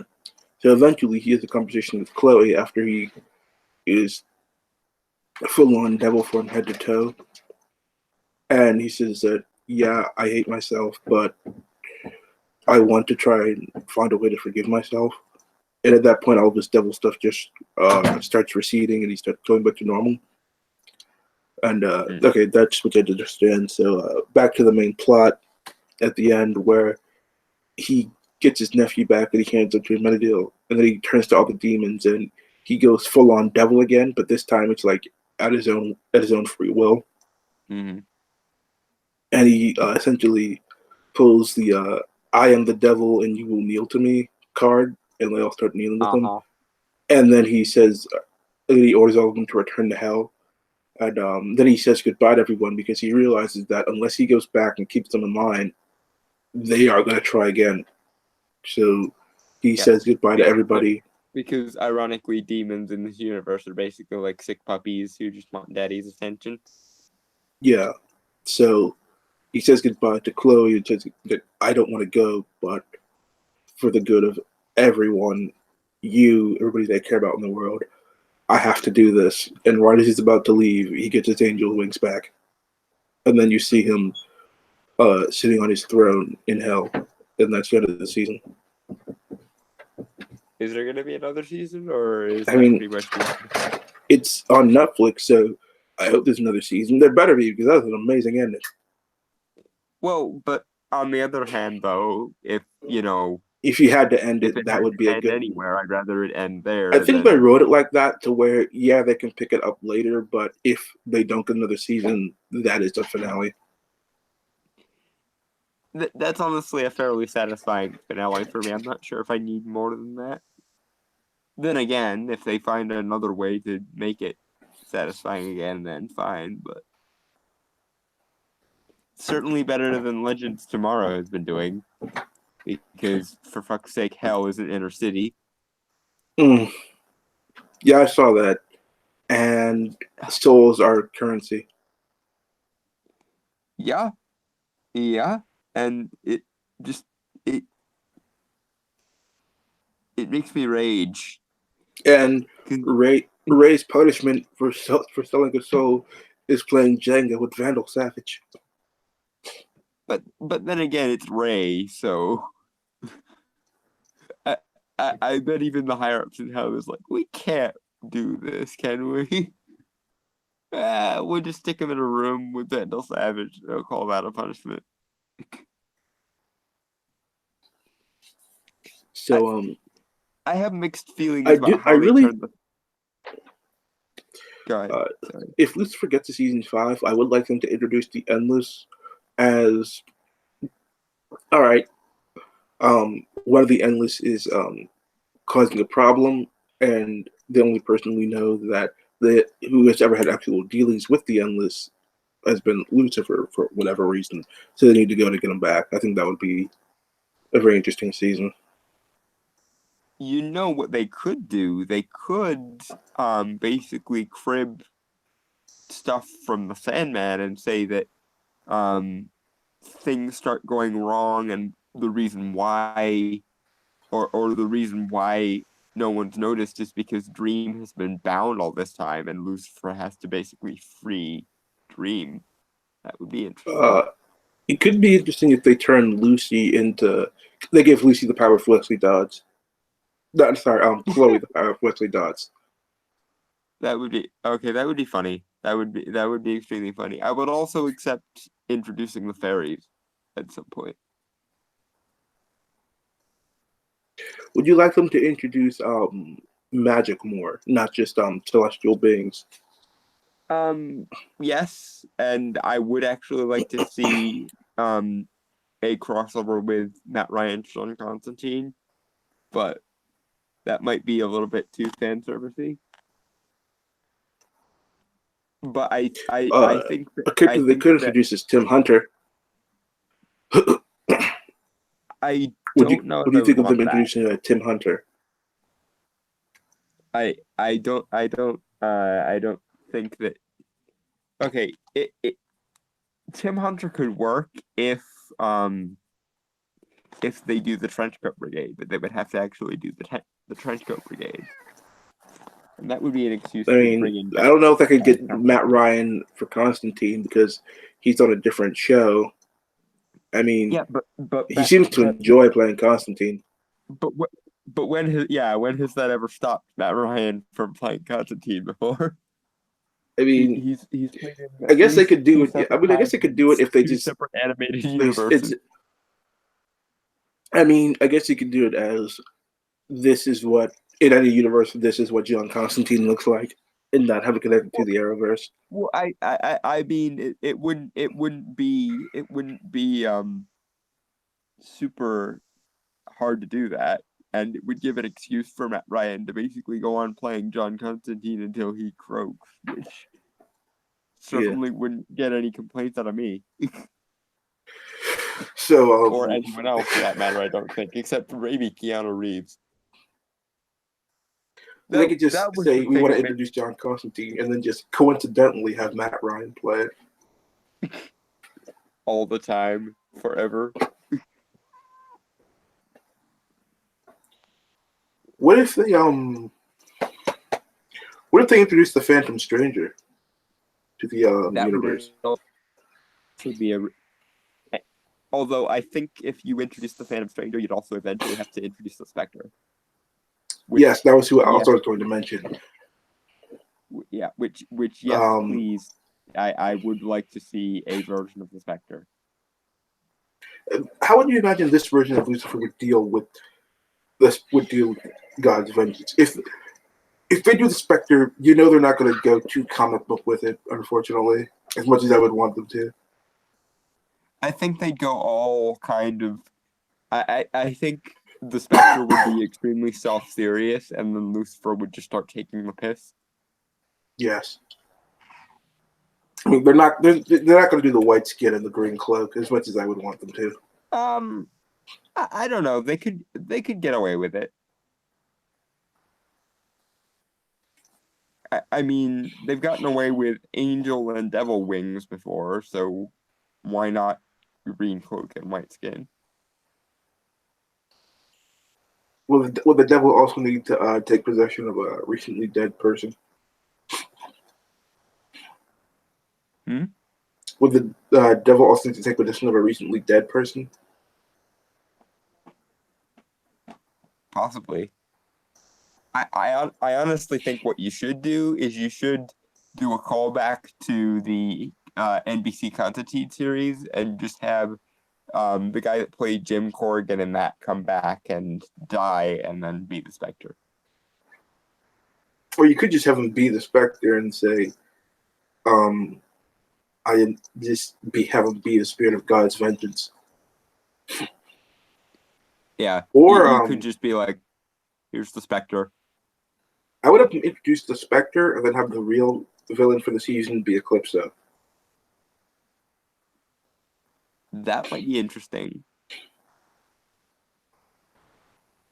Because the Spectre is God's spirit of righteous vengeance. Eclipso is just wrath. Yeah.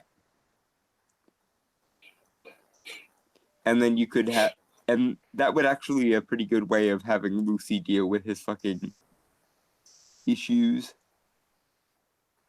Yeah, it could be that Eclipso is the one that God had cast him down to hell. Yep.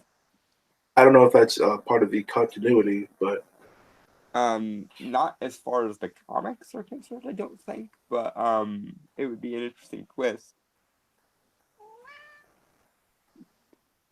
your categories. Yes, apparently, yeah. What? What, cat? You're being very noisy and talkative, and that's fine, but please pick better times to type up. No, that's not an excuse to scratch on the door. No. Oy. It's implied that Abinadil's son will develop wings in the future, and that he can go to heaven and hell freely because he is half angel, but because obviously because he's a baby, he can't. Right now, he can't go unless somebody takes him there. But he's not. It's not one of the situations where you have to leave your body in order to go.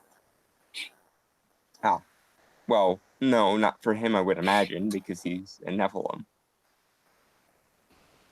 Yeah. And like I said, none of the angels really have a problem with a Nephilim existing. They're just all very curious about it, really.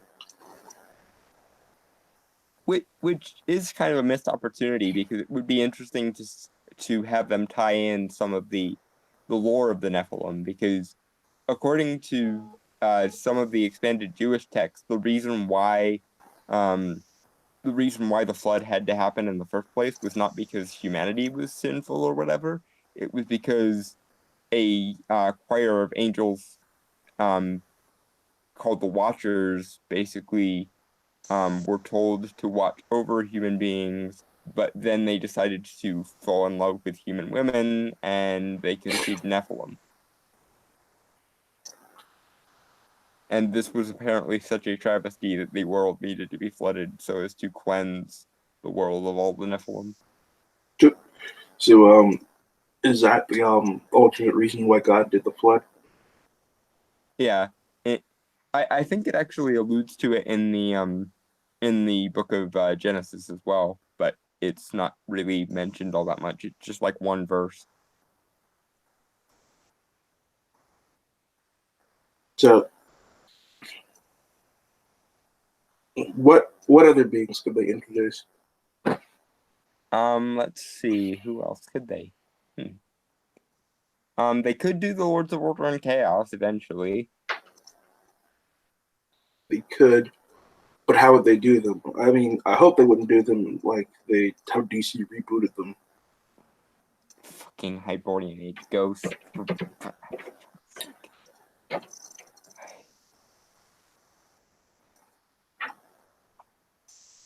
Yeah, they just everything about the new DC way of handling Lords of Order and Chaos annoy me. Have you read the latest Justice League Dark? I've heard it's supposedly better, but I haven't gotten a chance to read it yet. So apparently, there is only one Lord of Chaos, Mordu, and he's the Lord of Chaos because he refused to follow the rules of magic and essentially used magic to force the universe to bend to his will instead of following the rules. Yeah. So essentially, he doesn't just he less cast spells, as more he just warp reality. Ah. So now there's only one Lord of Chaos in the entire DC multiverse? That is what he said. Sigh.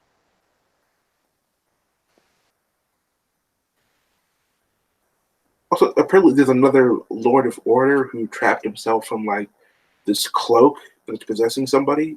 I stopped reading, then I picked it back up, so I don't know what the hell's going on. But apparently, them and Dr. Fate are essentially telling the users of magic in this universe surrender or be annihilated.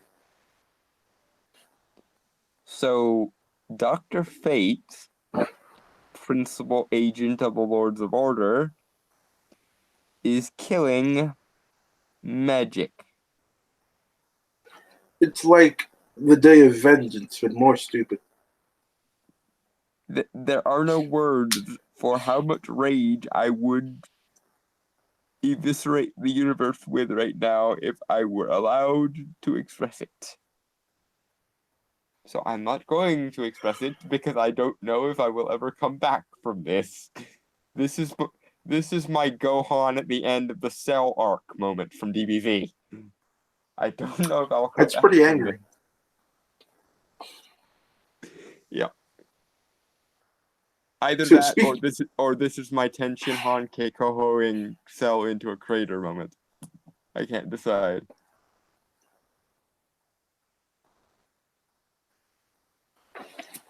I would have gone with the classic. This is my Goku after Krillin gets exploded by Frieza moment. I don't think under any circumstances I'm Goku. Goku is just too silly. Yeah, he's so much of probably a good thing for humanity, because if he weren't, he would have destroyed the planet like he was supposed to. But still. Getting back to Justice League Dark, there is one thing I wanted to bring up. In the crossover Witching Hour, they stated that the goddess of magic Hecate. Is that how I Yeah, pronounce it? But Hecate. Hecate is where magic comes from. The ancient humans essentially stole magic from her, and she is one of the primordial beings of the universe. And she originally did not belong to any pantheon, but when the gods came around, they petitioned her. The different pantheons petitioned her to join them, and she chose the Greek pantheon and became their goddess of magic. So, Well, that kind of nerfs every other single pantheon then. yeah, The poor Egyptian gods have just now been nerfed to oblivion. I mean,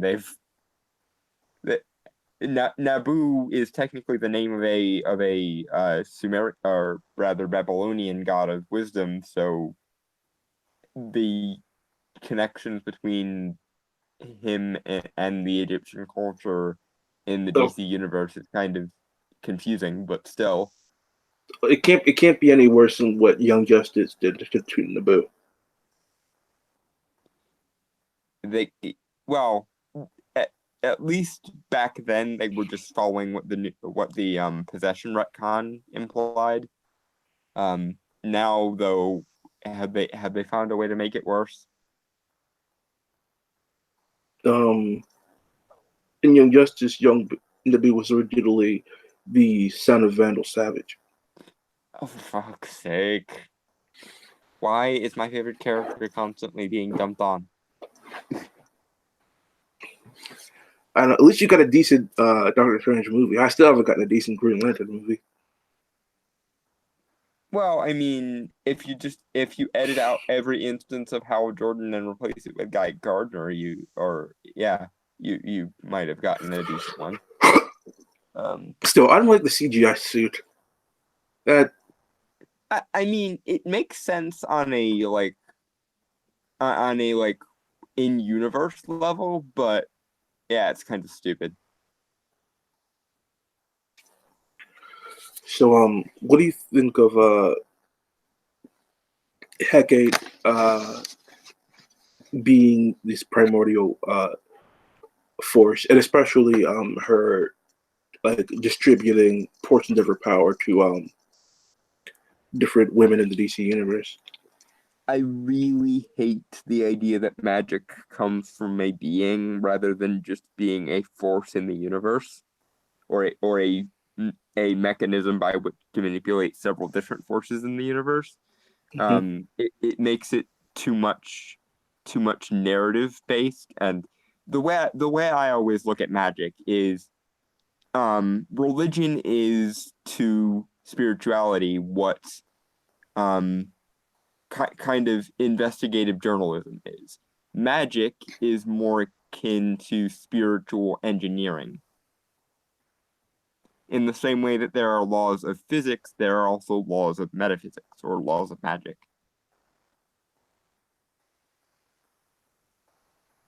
Is how I generally prefer to look at it, and the idea that it's just nope, it's just this random being kind of pisses me off.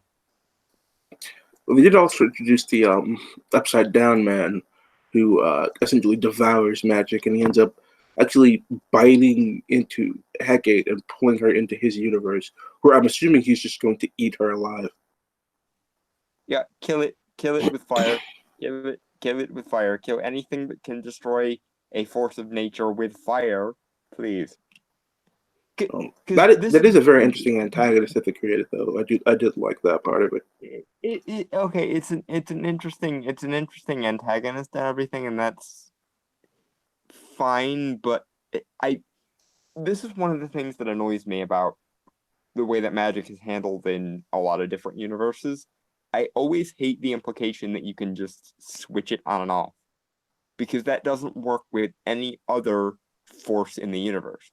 Like, can you imagine someone writing a story where someone can just randomly switch gravity on and off, or switch the strong and weak nuclear forces on and off, or switch electromagnetism on and off? And yet there are dozens upon dozens of stories where people can just apparently switch magic on and off. The, the one time it's been used in a way that I would consider appropriate is the magicians, because it's made very clear that magic actually still exists. It's just humans essentially pissed everyone off, so they get their access to it stripped. Yeah, It's there are not that we, beings who are innately magical and who can still do magic. yeah, it's not that the forces of magic are gone or that they can just be switched on and off. It's that the source of human magic is secondary and kind of unstable, so that can be switched on and off. That to me makes some kind of sense, especially considering that the magicians, the the magic of the magician's universe is very much based on chaos magic, which is by its very nature sort of flowing from unstable currents. Yeah. The character Penny can, even though he can't cast spells, he can still teleport and travel because there's a part of him that is innately magical. Yeah. I do like the use of Traveler Blood for like the mirror universe or mirror dimension sigils there.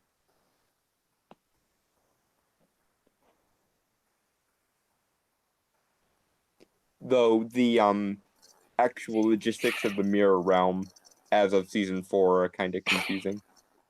Unranked Chevron says you can't stop electromagnetic force, but you can insulate something to prevent the flow of electrons. You can, but that's the same as creating an area, like a confined area where nobody can cast spells. Like the universe still has magic, but it's just it just can't function in this area. It's not deleting the entire parameters of that force from existence. It's just using the properties of that force to sort of bend back on itself.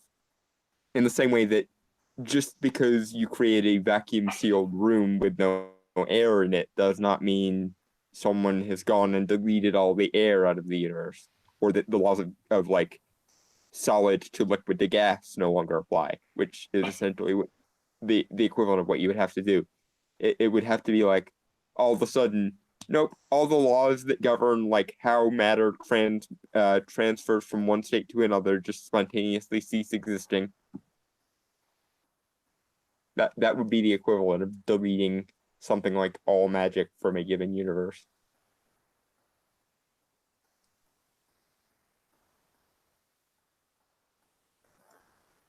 Dominic Powell says the Nasuverse, i.e., the Fate series, and the ancient Magus Bride handles magic in a similar but different fashion as the magicians. I don't know if you're familiar with the Fate series, but most of the characters in that they don't use it magic. They use what's called magecraft, and it uses something. It uses their own mana and something called magic circuits, which everyone has, but there are people who are better, who have more open magical channels than others. Right. And they use what's called magecraft, which is essentially formulas of manipulating their mana through various magic circuits in order to create an effect. But they also have there's also various instances of what they call true magic, which is something where there's literally no other explanation than magic. Okay, there is no formula, there is no spell, sigil. It's just a synonym for Deus Ex Machina. Yeah, except they don't. Except the people who have. Except true magic can only be ever performed by someone who reaches the Akashic Arc and gets a glimpse of the true knowledge of magic. Okay, so there is a method to the madness. It's just not one that's known by most, or can be processed by most. Yeah, it's only something that more acceptable than just because magic. Because magic is very much never an acceptable excuse. Yeah. There is this one guy who concepts mean things, damn it. There's one guy who reached the Akashic Arc and he didn't gain all the knowledge, but he gained enough knowledge in order to be able to do a feat that allows him to travel between dimensions. And nobody else in the Society of Mages has any any knowledge of how he did this, even if he breaks it down for them. So they classify it as one of the true magics.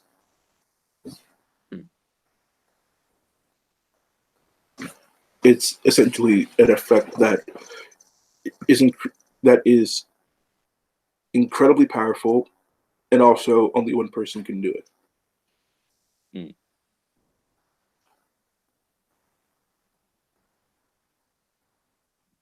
Interesting. Yeah, and as far as the Ancient Magus Bride, I have not seen that, so I wouldn't know.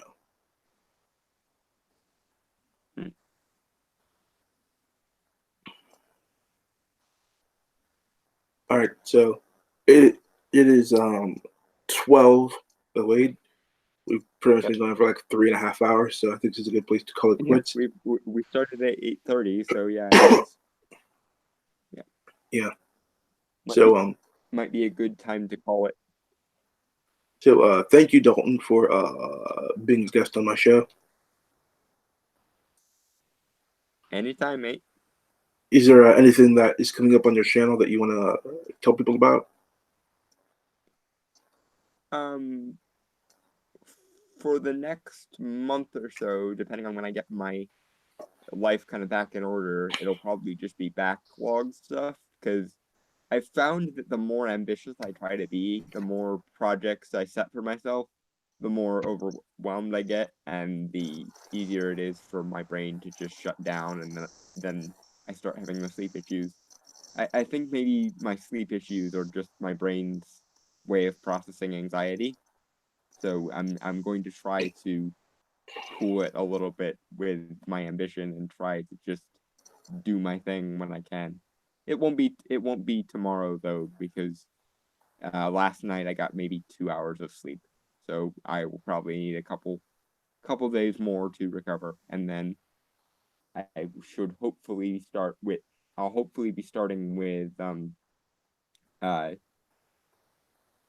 finishing up Legends of Tomorrow, then probably going to try some more episodes of Sabrina, then I'm finally going to address Castlevania Season 2, probably in an overview style video. And then I have planned to do I want to add my 2 cents to the One Marvelous Scene playlist. And the scene I'm going to do is the scene in Infinity War where Thanos and Doctor Strange are talking. So that's And what you after guys. that, well, actually, no. After that, I have a video planned that's going to be me basically yelling about one of the stupidest things I've ever seen happen, which happened in American Gods Season 2. Which Okay, should be an interesting video. I guess that's what you guys could expect from my pal Dalton here. For me, I have a number of videos that I pre-recorded, but I need to take the time to edit them. So I think the next one is going to be what's wrong with heroes in modern comics. So you guys can look forward to that. But you guys have been a very great audience. Thank you for watching, and thank you for visiting the House of Mystery. Have a good night. Cheers, guys.